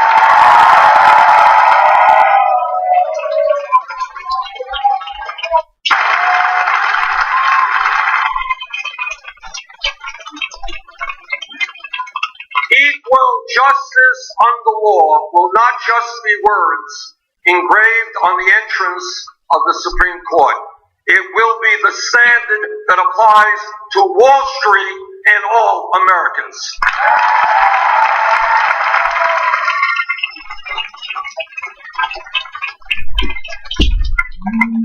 It seems like almost every few weeks we read about one giant financial institution after another being fined or reaching settlements for their reckless, unfair, and deceptive activities. Some people believe that this is an aberration, that we have an honest financial system in which every now and then major financial institutions do something wrong and get caught. In my view, the evidence suggests that would be an incorrect analysis. The reality is that fraud is the business model of Wall Street.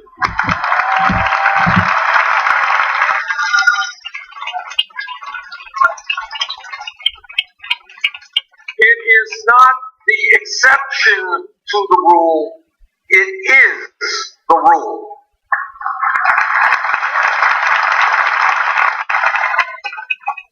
And in a very weak regulatory climate, the likelihood is that Wall Street gets away with a lot more illegal behavior than we know of. How many times have we heard the myth that what Wall Street did may have been wrong, but it wasn't illegal? Let me help shatter that myth today.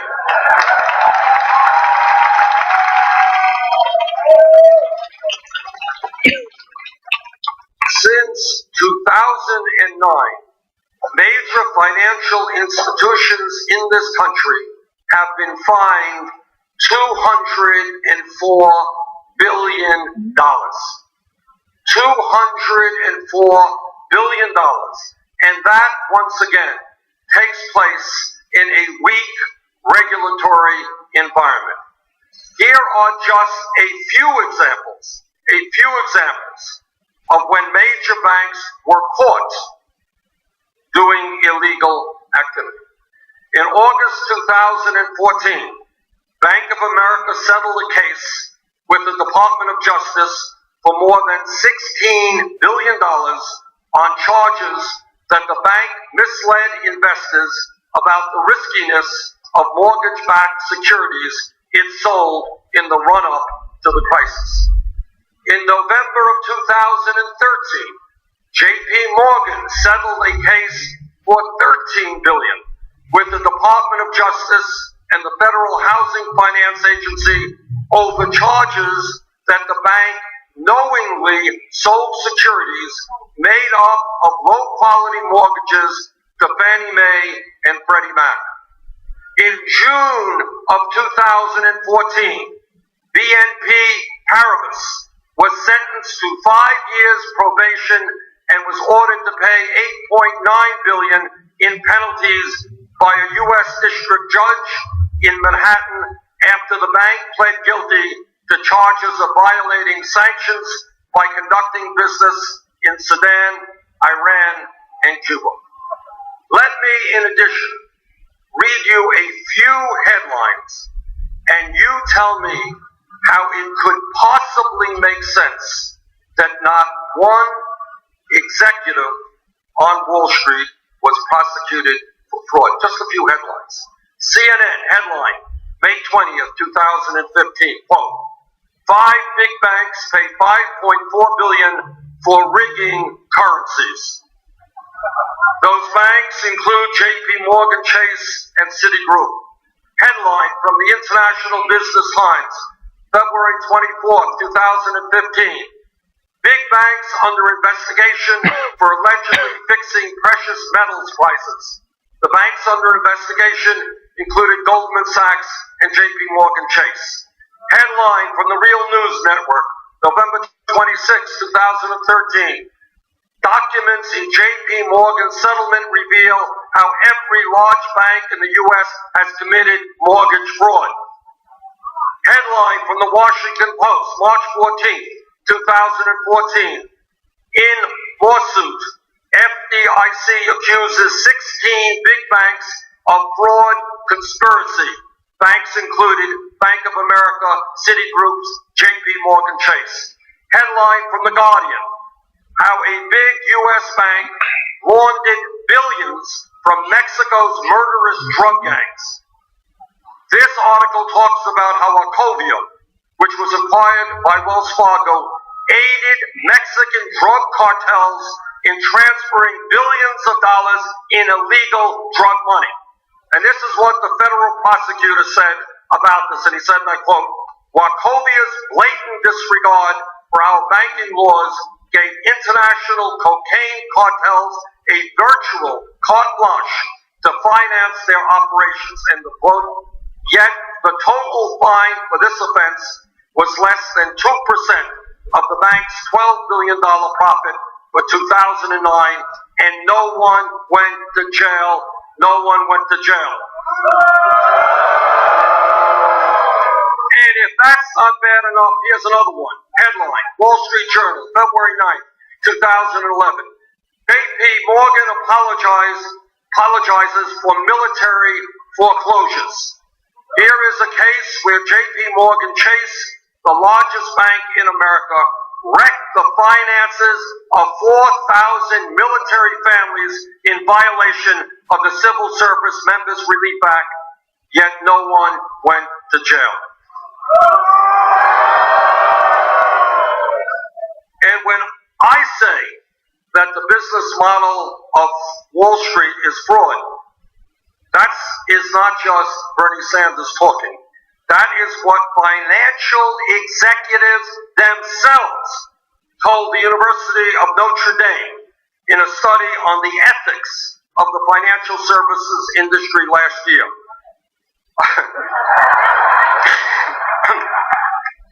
According to the study, listen to this, 51% of Wall Street executives making more than $500,000 a year found it likely that their competitors have engaged in unethical or illegal activity in order to gain an edge in the market.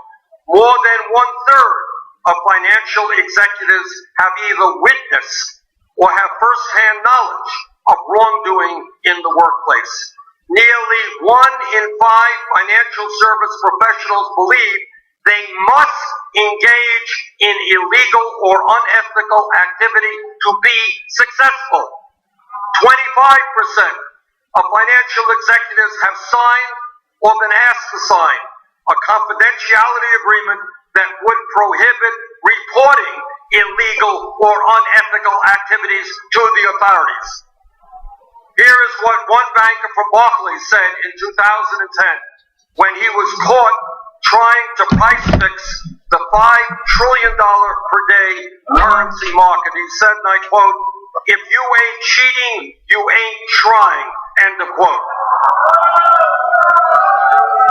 Here is what an analyst from Standard & Poor's said in 2008, and I quote, "Let's hope we are all wealthy and retired by the time this house of cards falters," end of quote.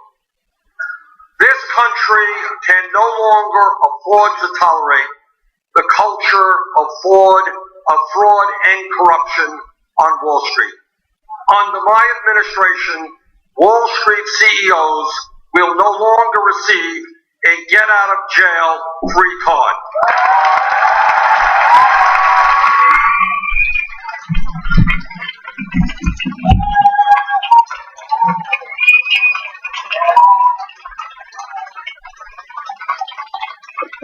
Not only will big banks not be too big to fail, but big-time bankers will not be too big to jail.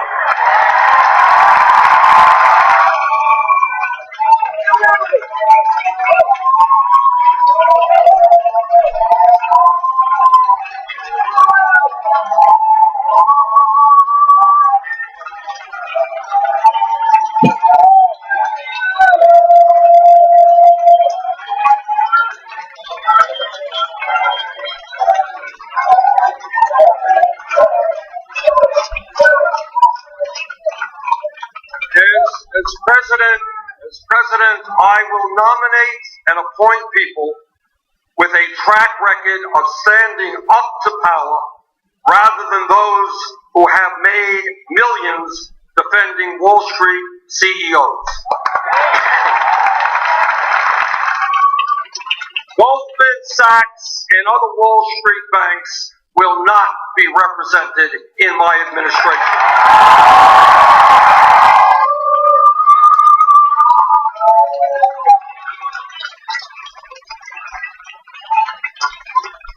And if we are serious about reforming our financial system, we have got to establish a tax on Wall Street speculators.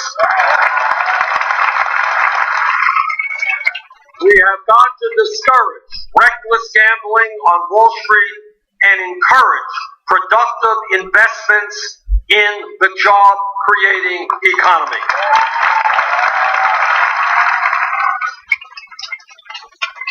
We will use the revenue from this tax to make public colleges and universities tuition free.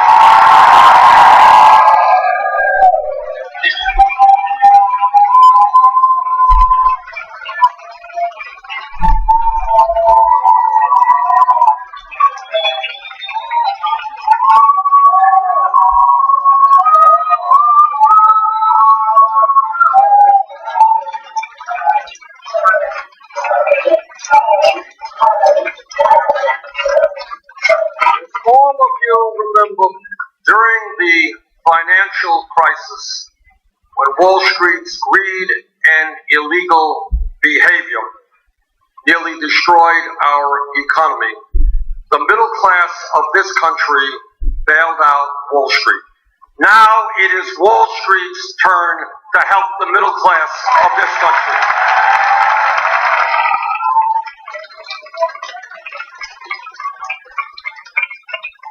We cannot have a safe and sound financial system if we cannot trust the credit agents to accurately rate financial products. And the only way we can restore that trust is to make sure credit rating agencies do not make a profit from Wall Street. The truth is that investors would not have bought the risky mortgage-backed derivatives that led to the Great Recession if credit agencies did not give these worthless financial products AAA ratings they knew were bogus.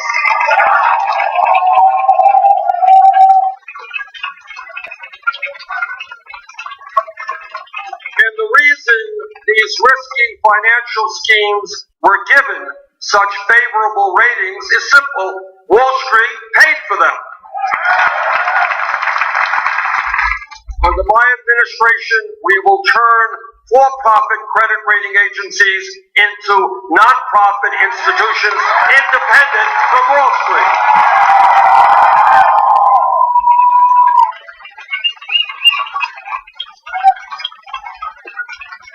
No longer will Wall Street be able to pick and choose which credit agency will rate their products. If we are going to create a financial system in this country that works for all Americans, we have got to stop financial institutions from ripping off the American people by charging sky-high interest rates and outrageous fees. Amen. Good. In my view, it is unacceptable that Americans are paying $4 or $5 in fees every time they go to an ATM.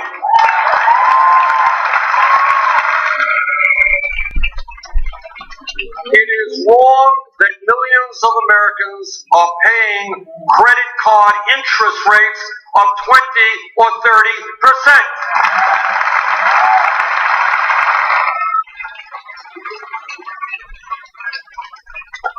The Bible has a term for this practice. It's called usury.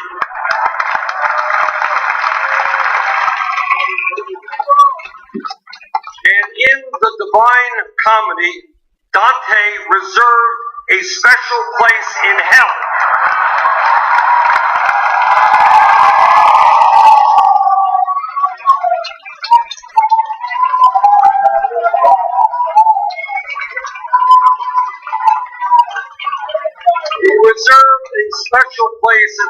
for those who charge people usurious interest rates. Well, today we don't need the hellfire and the pitchforks. We don't need the rivers of boiling blood, but we do need a national usury law.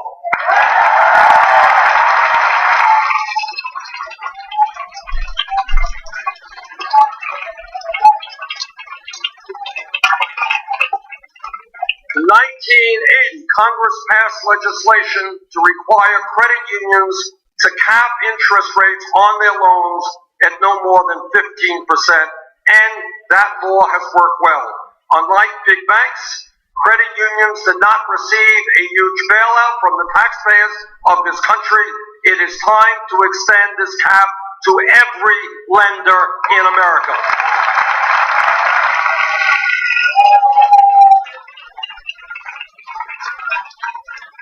We must also cap ATM fees at $2. People should not have to pay a 10% fee for withdrawing $40 of their own money out of an ATM.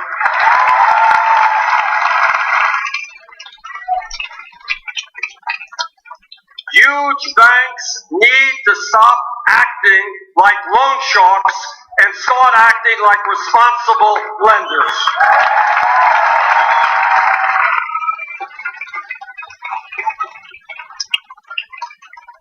We also need to give low-income Americans affordable banking options.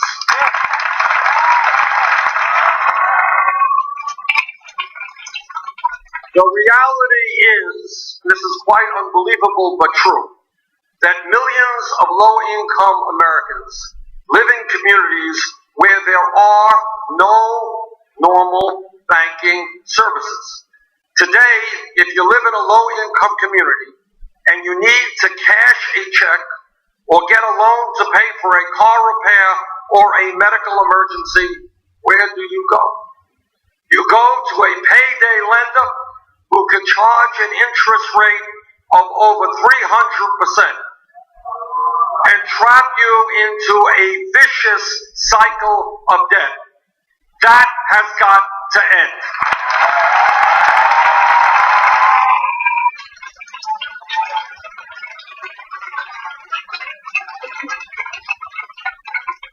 We need to stop payday lenders from ripping off millions of some of the most vulnerable people in this country. Post offices exist in almost every community in our country. One important way to provide decent banking opportunities for low-income communities is to allow the United States Postal Service to engage in basic banking services, and that's what I will fight for.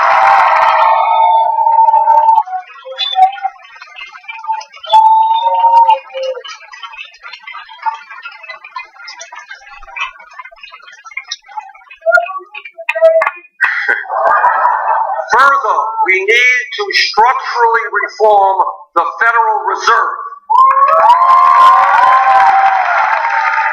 to make it a more democratic institution responsive to the needs of ordinary Americans, not just billionaires on Wall Street.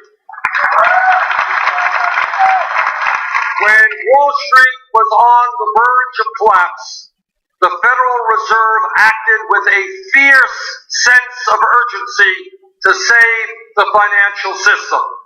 We need the Fed to act with that same boldness today, that fierce sense of urgency to combat unemployment and low wages.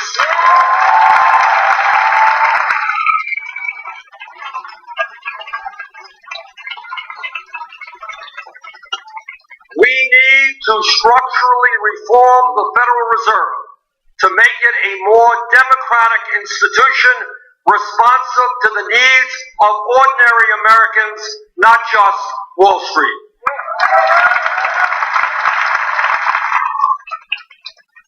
It is unacceptable that the Federal Reserve has been hijacked by the very bankers it is in charge of regulating. The American people, I believe, would be shocked to know that Jamie Dimon, the CEO of J.P. Morgan Chase, served on the board of the New York Fed at the same time that his bank received a $391 billion bailout from the Federal Reserve.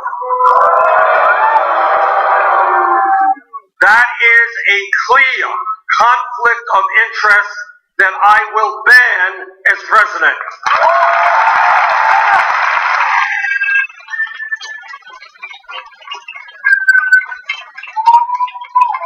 As president, I will not allow the foxes to be guarding the henhouse at the Fed.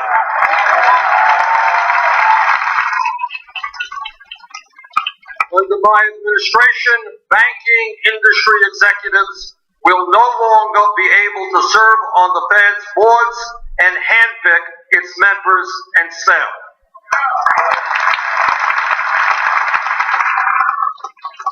Further, the Fed should stop paying financial institutions interest to keep money out of the economy and park at the Fed.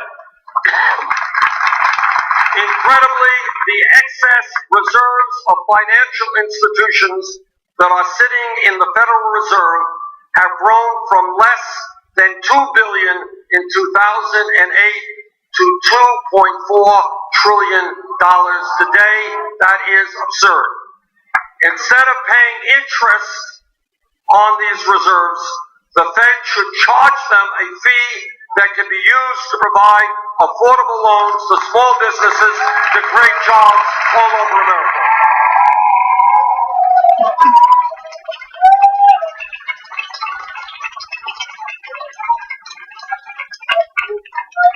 Let me tell you something that no other candidate will tell you.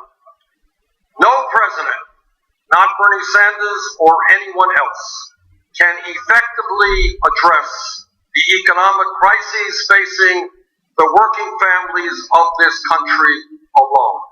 No president can do it alone. The truth is, and it's important that every American understands, the truth is that Wall Street, corporate America, the corporate media, and wealthy campaign donors are just too powerful. What this campaign is about is building a political movement which revitalizes American democracy, which brings millions of people together, black and white, Latino, Asian American, Native American, young and old, men and women, gay and straight, native born and immigrant, people of all religions.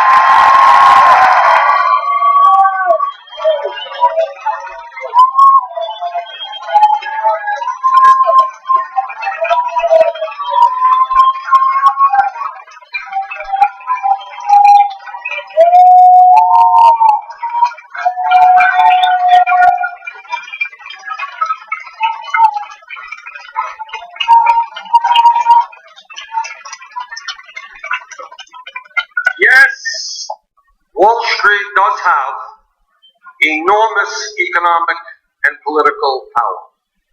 Yes, Wall Street makes huge campaign contributions. They have thousands of lobbyists, and they provide very generous speaking fees to those who go before them. Yes, Wall Street has an endless supply of money, but we have something they don't have.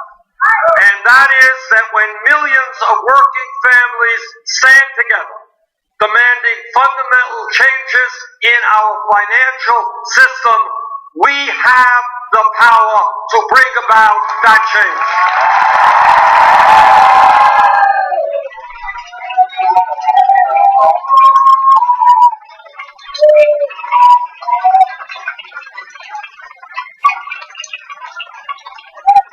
Yes, we can make our economy work for all Americans, not just a handful of wealthy speculators.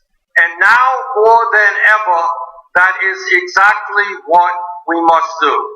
And so my message to you today is simple and straightforward. If elected president, I will rein in Wall Street so they cannot crash our economy again.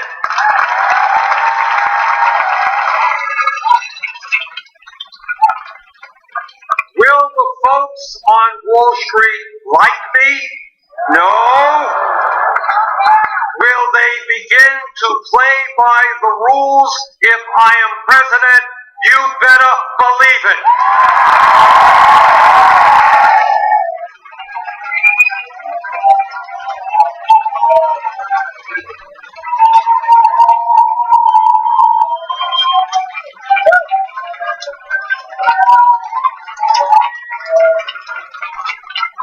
Thank you all for being here, and I look forward to working with the most powerful force in our great nation, not the barons of Wall Street, but the people of our government who are going to fight to create a government that works for us all, not just the 1%.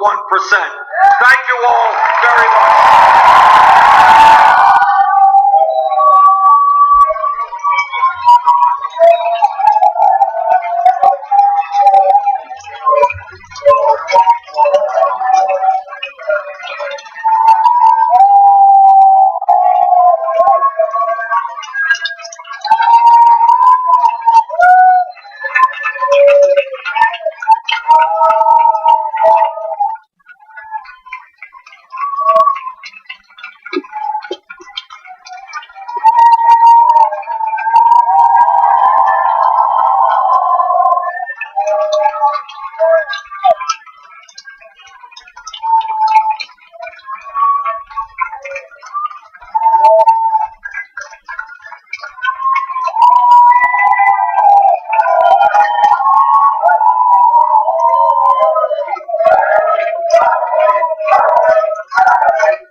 And we're back, Nico. Hey, that was awesome. I love Bernie. People are still cheering. So I don't think he's going to do a Q&A, right, Ben? Nope. I've got the screen up now. We're just looking at it. Now they just cut the feed, so they're done. They were just showing him shake some hands, and they're done. But wow, that was incredible. Take it over. Awesome. I know we had lots of so comments. much. That great feed was from the campaign, so that was awesome to have. Thank you guys so much for letting us have that stream. Unlike corporate media who will hog it and not let anyone else see it, we're happy to bring it to YouTube and the internet, and it will be archived for you to see whenever you want in its entirety.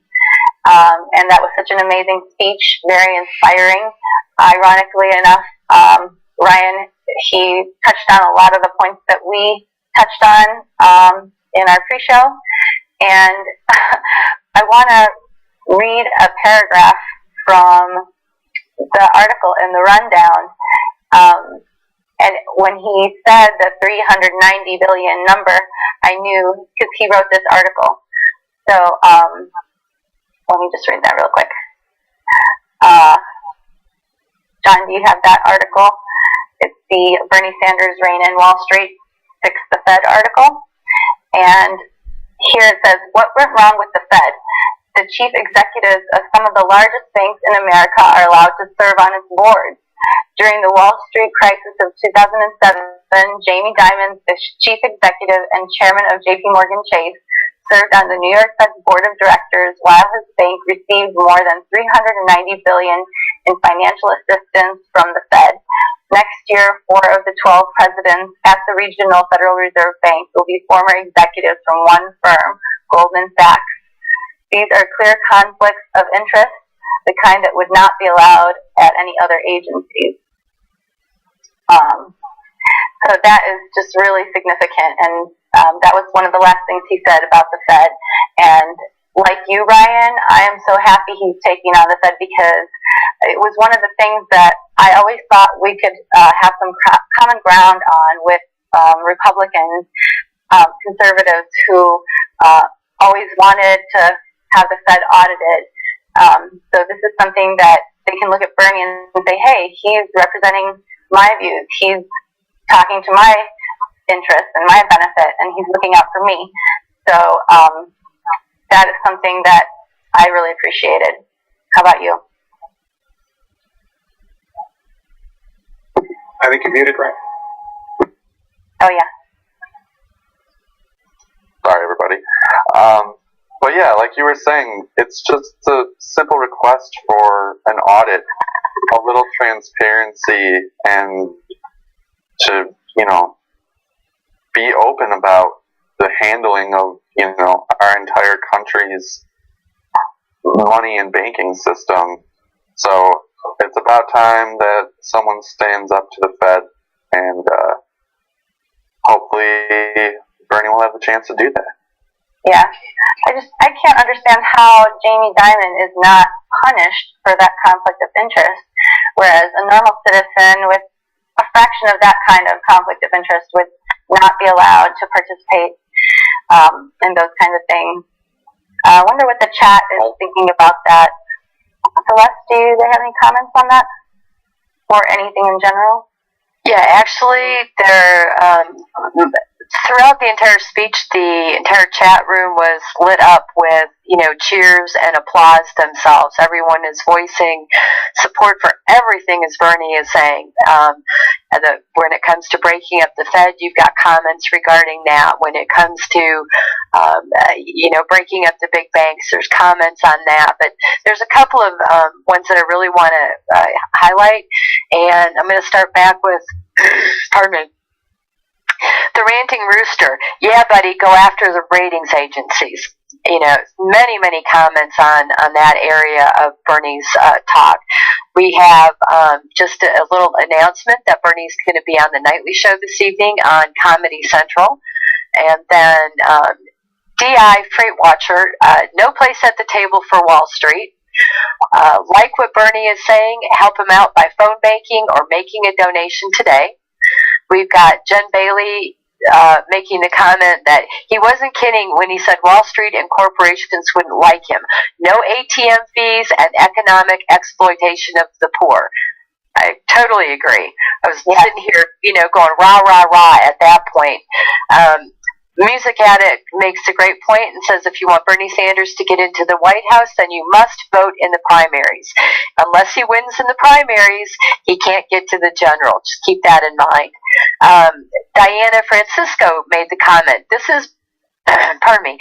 is Bernie supporting the average worker, which equals average citizen, which equals this is what democracy looks like. Totally agree.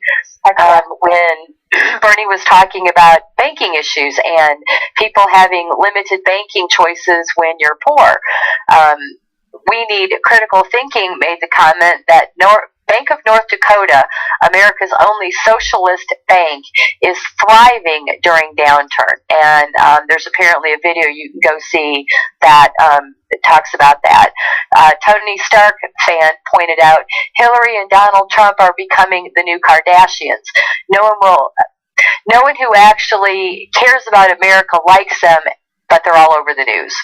And it's basically, the way the chat room is going. That's how everyone feels. We all feel as if we're seeing the speech of our lifetimes, the political speech of our lifetime. We're witnessing something great. We're part of history. That's great, and it's awesome to be part of it. Thank you to everyone in the chat who is participating in the conversation. We really appreciate you being here with us. Please like and share our video. I also thought one of the greatest things that he mentioned was the idea of post offices becoming basic banking services. I think that's so great. I think that's so effective and efficient. Don't you, Brian?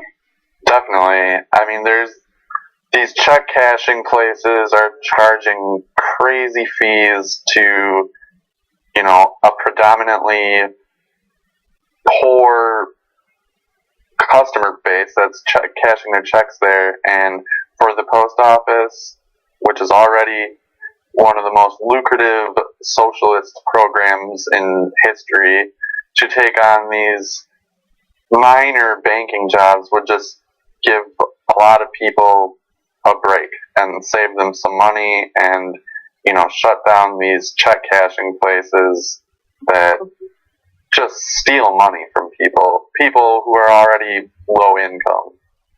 Yeah, they definitely exploit the lower income people who don't have checking accounts.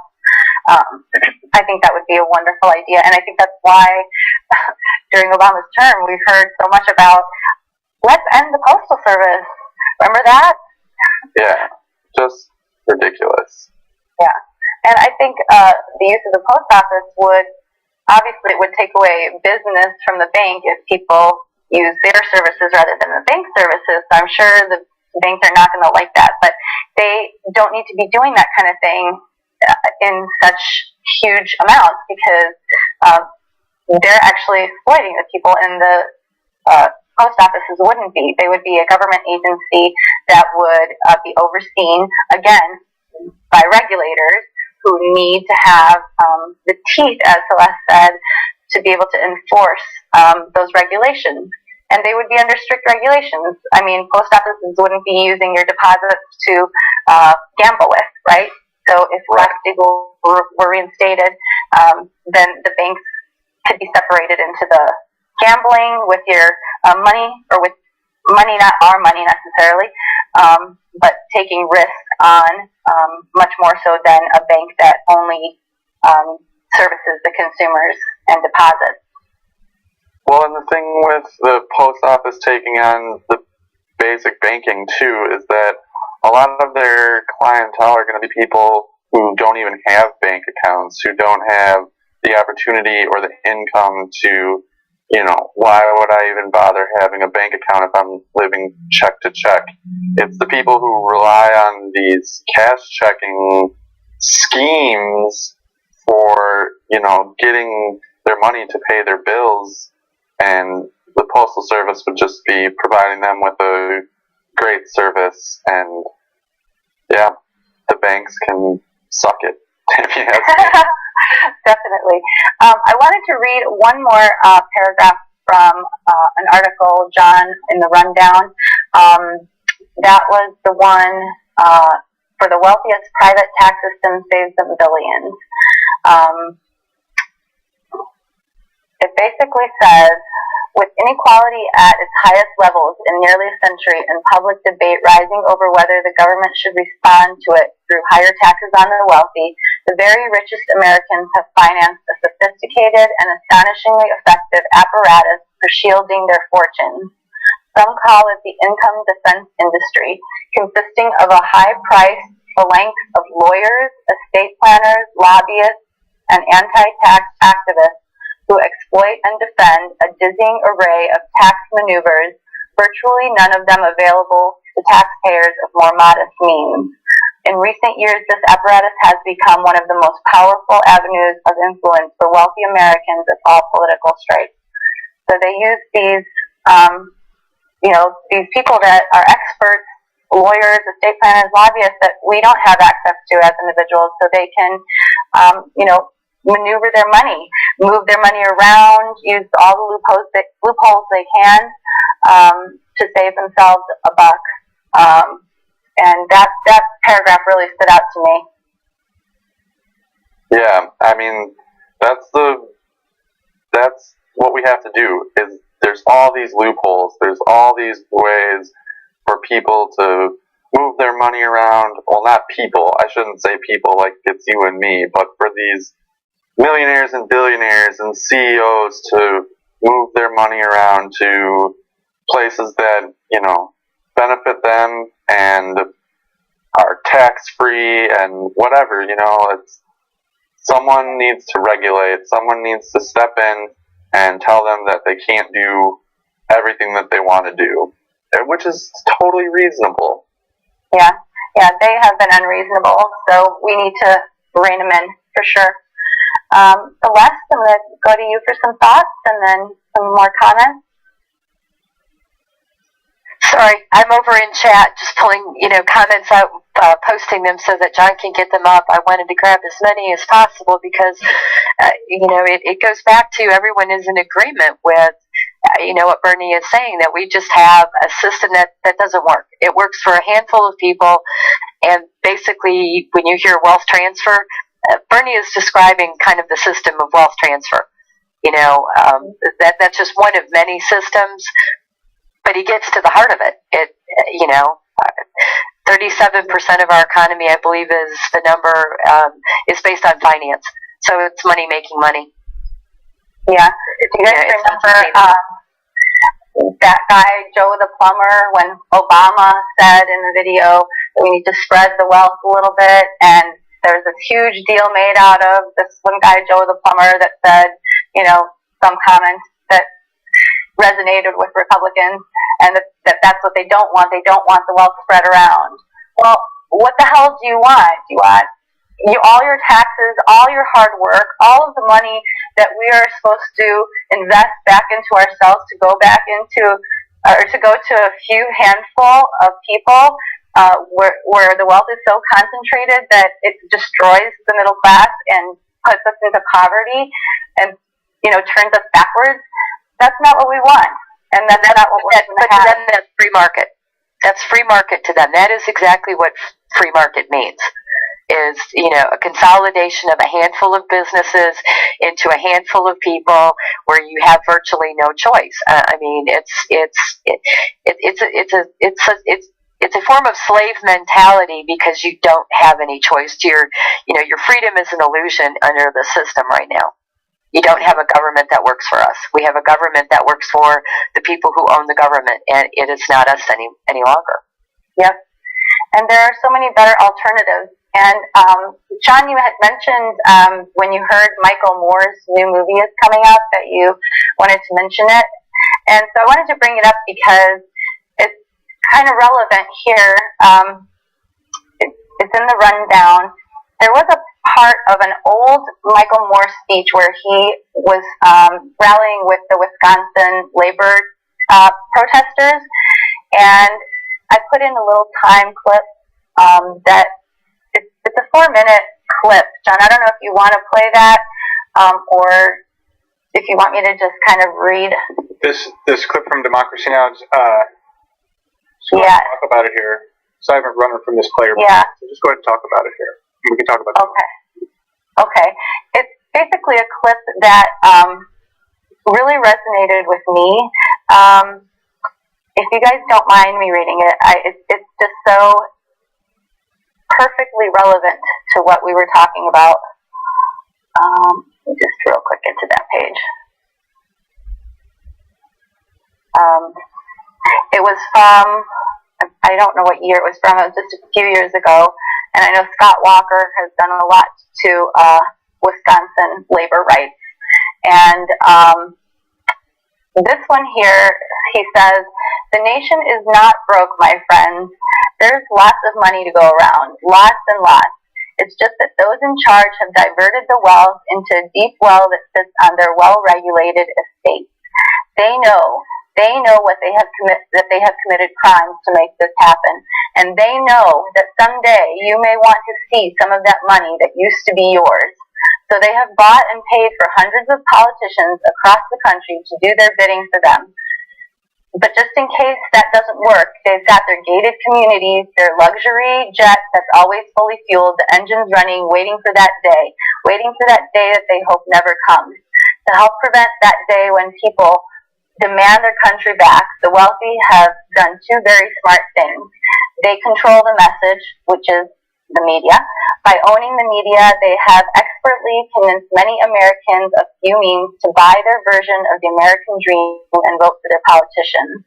Their version of the dream says that you too might be rich someday. This is America, where anything can happen if you apply yourself.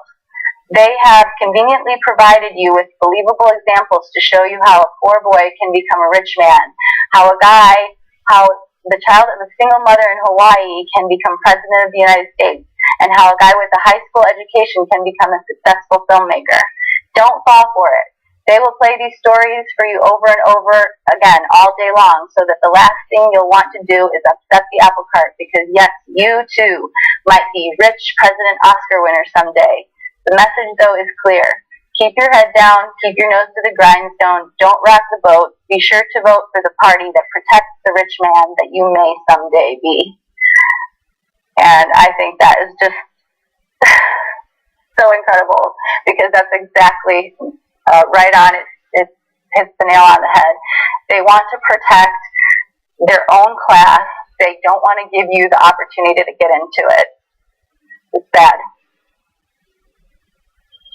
Sorry, that was a long read, but I really had to do it. No, it was important, and I'm sorry I didn't have that player ready. I didn't even get to that part in the rundown, honestly. There's so much stuff. But you're I was going to do it in Michael Moore's voice, but... Yeah, nice. But yeah, what are your thoughts on that, Ryan? Yeah, I mean, you nailed it. They're protecting their own interests, and when you're rich, you do what you have to do to stay rich, and if that means keeping everyone else from getting their piece of the pie, then so be it. It seems like it's a sad reality of the situation that our whole system is designed to keep everybody where they are, and this idea of the American dream, like he said, that if you work hard, you can get to the top, is getting more and more unrealistic, because the whole system is designed that way. Hey, like he said, if you're not cheating, you're not trying, right?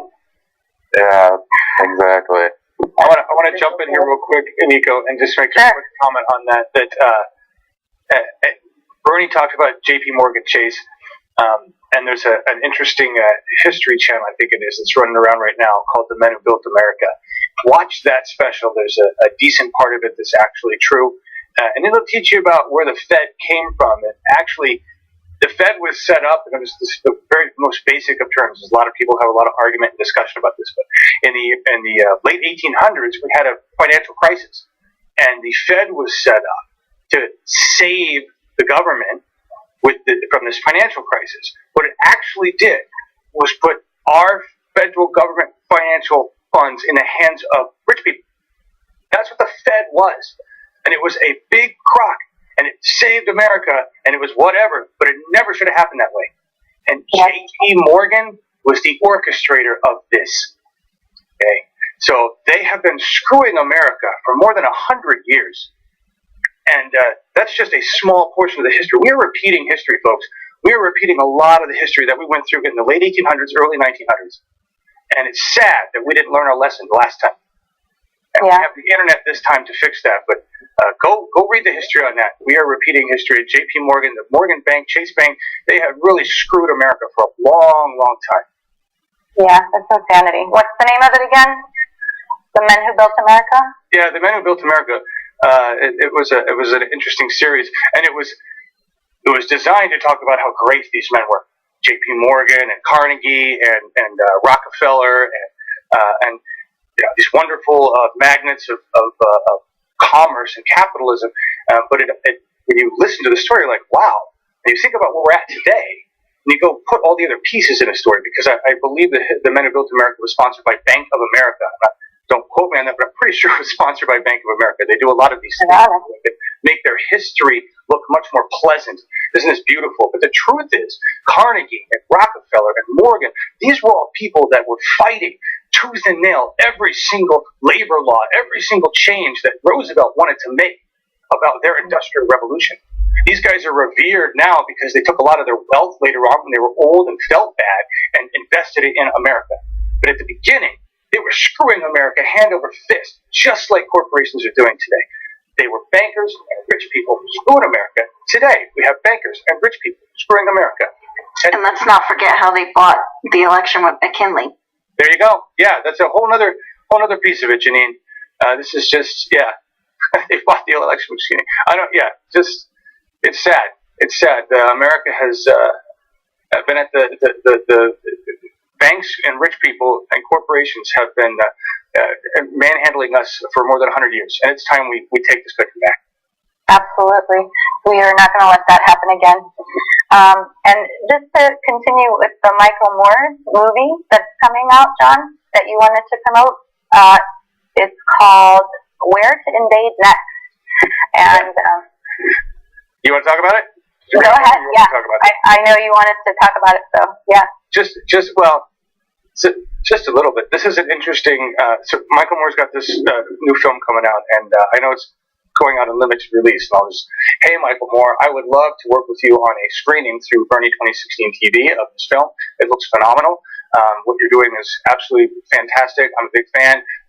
Columbine grad, class of '88, and that's where I discovered you when that tragedy went down in my neighborhood. But a big fan. Let's work together. Let's blast this out. Putting it in theaters is one thing, but I really think you'd be better served if we put it on the internet and we had a discussion about it and we really opened the book on your film. But what he does is, and I've only watched the trailer once. I gotta go watch it again. But he basically talks about he's a patriot. He's an American patriot, and he truly is. But he looks at our country and looks at other nations and says, okay, let's take prison, the private prison system, and he goes to Denmark or Netherlands. It's got a guy who's been convicted of murder. What is he doing? Where do they have him in prison? They have him working in a kitchen with knives. Right? Why? Well, you got to watch the film. But what Michael Moore does is take all of the issues we have in the United States and looks at how other nations have solved those problems. And what you'll discover is they've solved these problems very differently than America, and that our corporate media has not educated us on these, and our government has failed to educate themselves on the way other governments are operating, because we've had this American exceptionalism for so long. We're the shit. Nobody touches us. And really, the only thing we're exceptional at is making weapons, selling weapons, and murdering people. That's all we've been exceptional at for a long time. We used to be exceptional for a number of things, and the people of this country are exceptional. But what our government does and what our government creates is not exceptional. Our government is dinosaur, and it's archaic in comparison to what other countries are doing and what they're doing for their citizens. That's the big difference. So Michael Moore goes around in his film, Where to Invade Next. It shows how other nations have been evolving. Other nations have been making great strides in how they handle their human beings, because that's what it's about. It's about the people of the nation, right? Not where we can go invade. It's about us. So he really shows the stark contrast here and asks the question, why aren't we using these things? Why aren't we looking? If America truly is the greatest nation on earth, should we be leading by example and not falling behind in all of these things? We look like a Middle Ages nation. We look like friggin' Middle Ages comparatively. And so I urge you to find this movie. I hope Michael Moore hears this call. It's a whole other thing. I'll take 1 second on that. We get no responses, everybody. Just understand this, that because we are who we are, Bernie 2016 TV, we get no response from corporate media. We get no response from celebrities.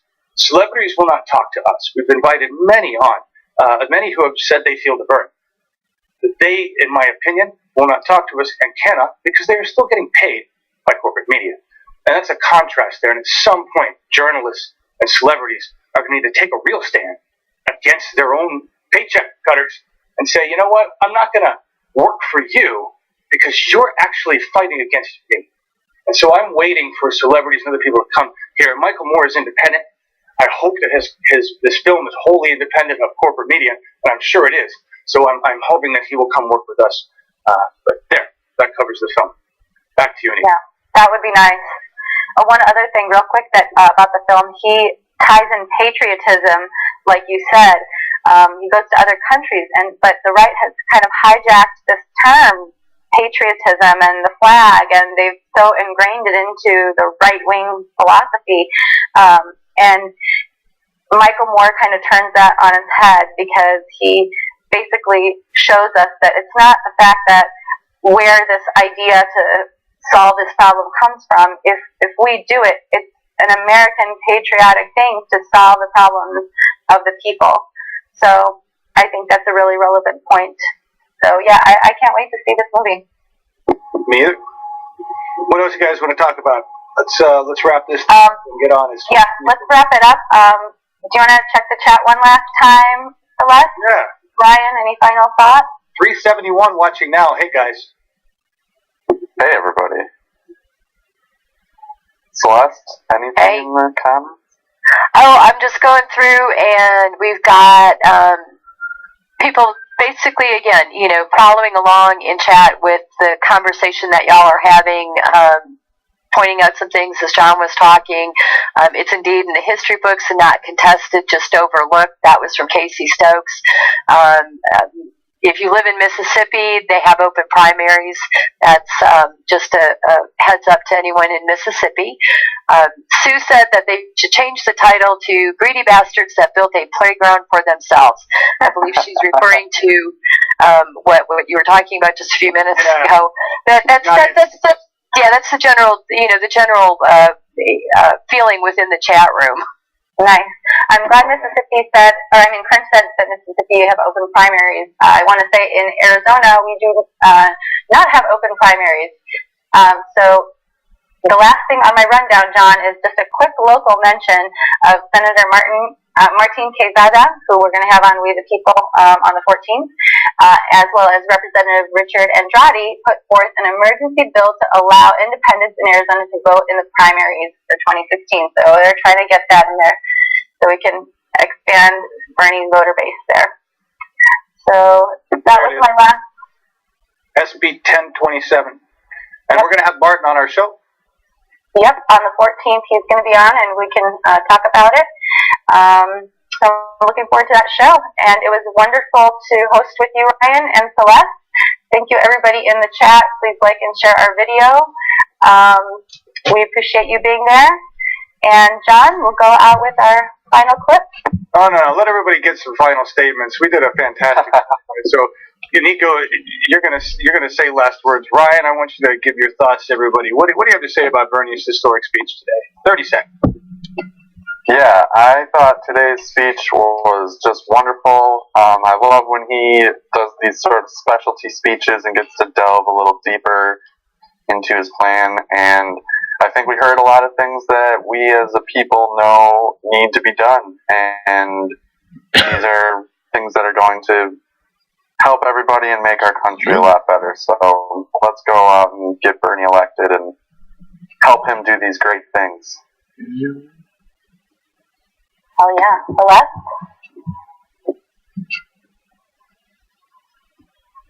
You're muted. Thank you. I basically feel as if we're living in our version of FDR times. I really do. That's and I can't wait to go back and rewatch the program so I can actually watch and fully listen to what Bernie had to say because I was so busy dealing with chat. It's like I get stuff filtered. So, yeah. That's kind of my deal. I want to go back and watch this. I want to go back and watch the speech to have something really intelligent to say. I'm so glad you were our comment live, Celeste. I really loved the comments that you chose, and they were relevant and on topic, and helped to move the conversation along. So I appreciate your participation. And thank you, Ryan, for your final thoughts. My final thought is that we can't let Bernie do this alone. Once he gets elected, we can't let the momentum slow down at all. We need to keep it up, and we will take our country back. So, peace out. I gotta get the song loaded, so give me a second, guys. You cut it quick. I really thought you were going to talk longer. That's my bad. Thank God. Oh, okay. I thought I was done before, and I accidentally skipped Ryan's final thoughts. So. All right, I got the song pulled up. I'm just going to say one more thing, guys. I'm going to hog this for 1 second and say, go get the Rally app. GoRally.co. Go get that app, download it, install it. Go to BernieSanders.com. Look at the site. Get familiar with it. That's how we organize as a nation. This is how we take our country back. Teddy didn't have this advantage. The people in the early 1900s didn't have this advantage. But we do. We have this advantage. So let's do it. Let's use it. See everybody. Bye. Hashtag break 'em up.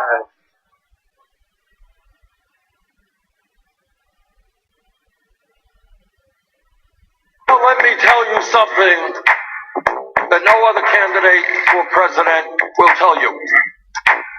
And that is, no matter who is elected to be president, that person will not be able to address the enormous problems facing the working families of our country.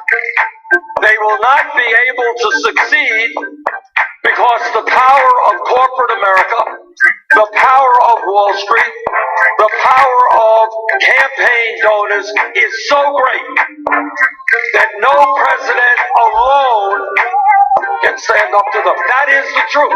People may be uncomfortable about hearing it, but that is the reality. And that is why what this campaign is about is saying loudly and clearly, it is not just about electing Bernie Sanders for president. It is about creating a grassroots political movement in this country.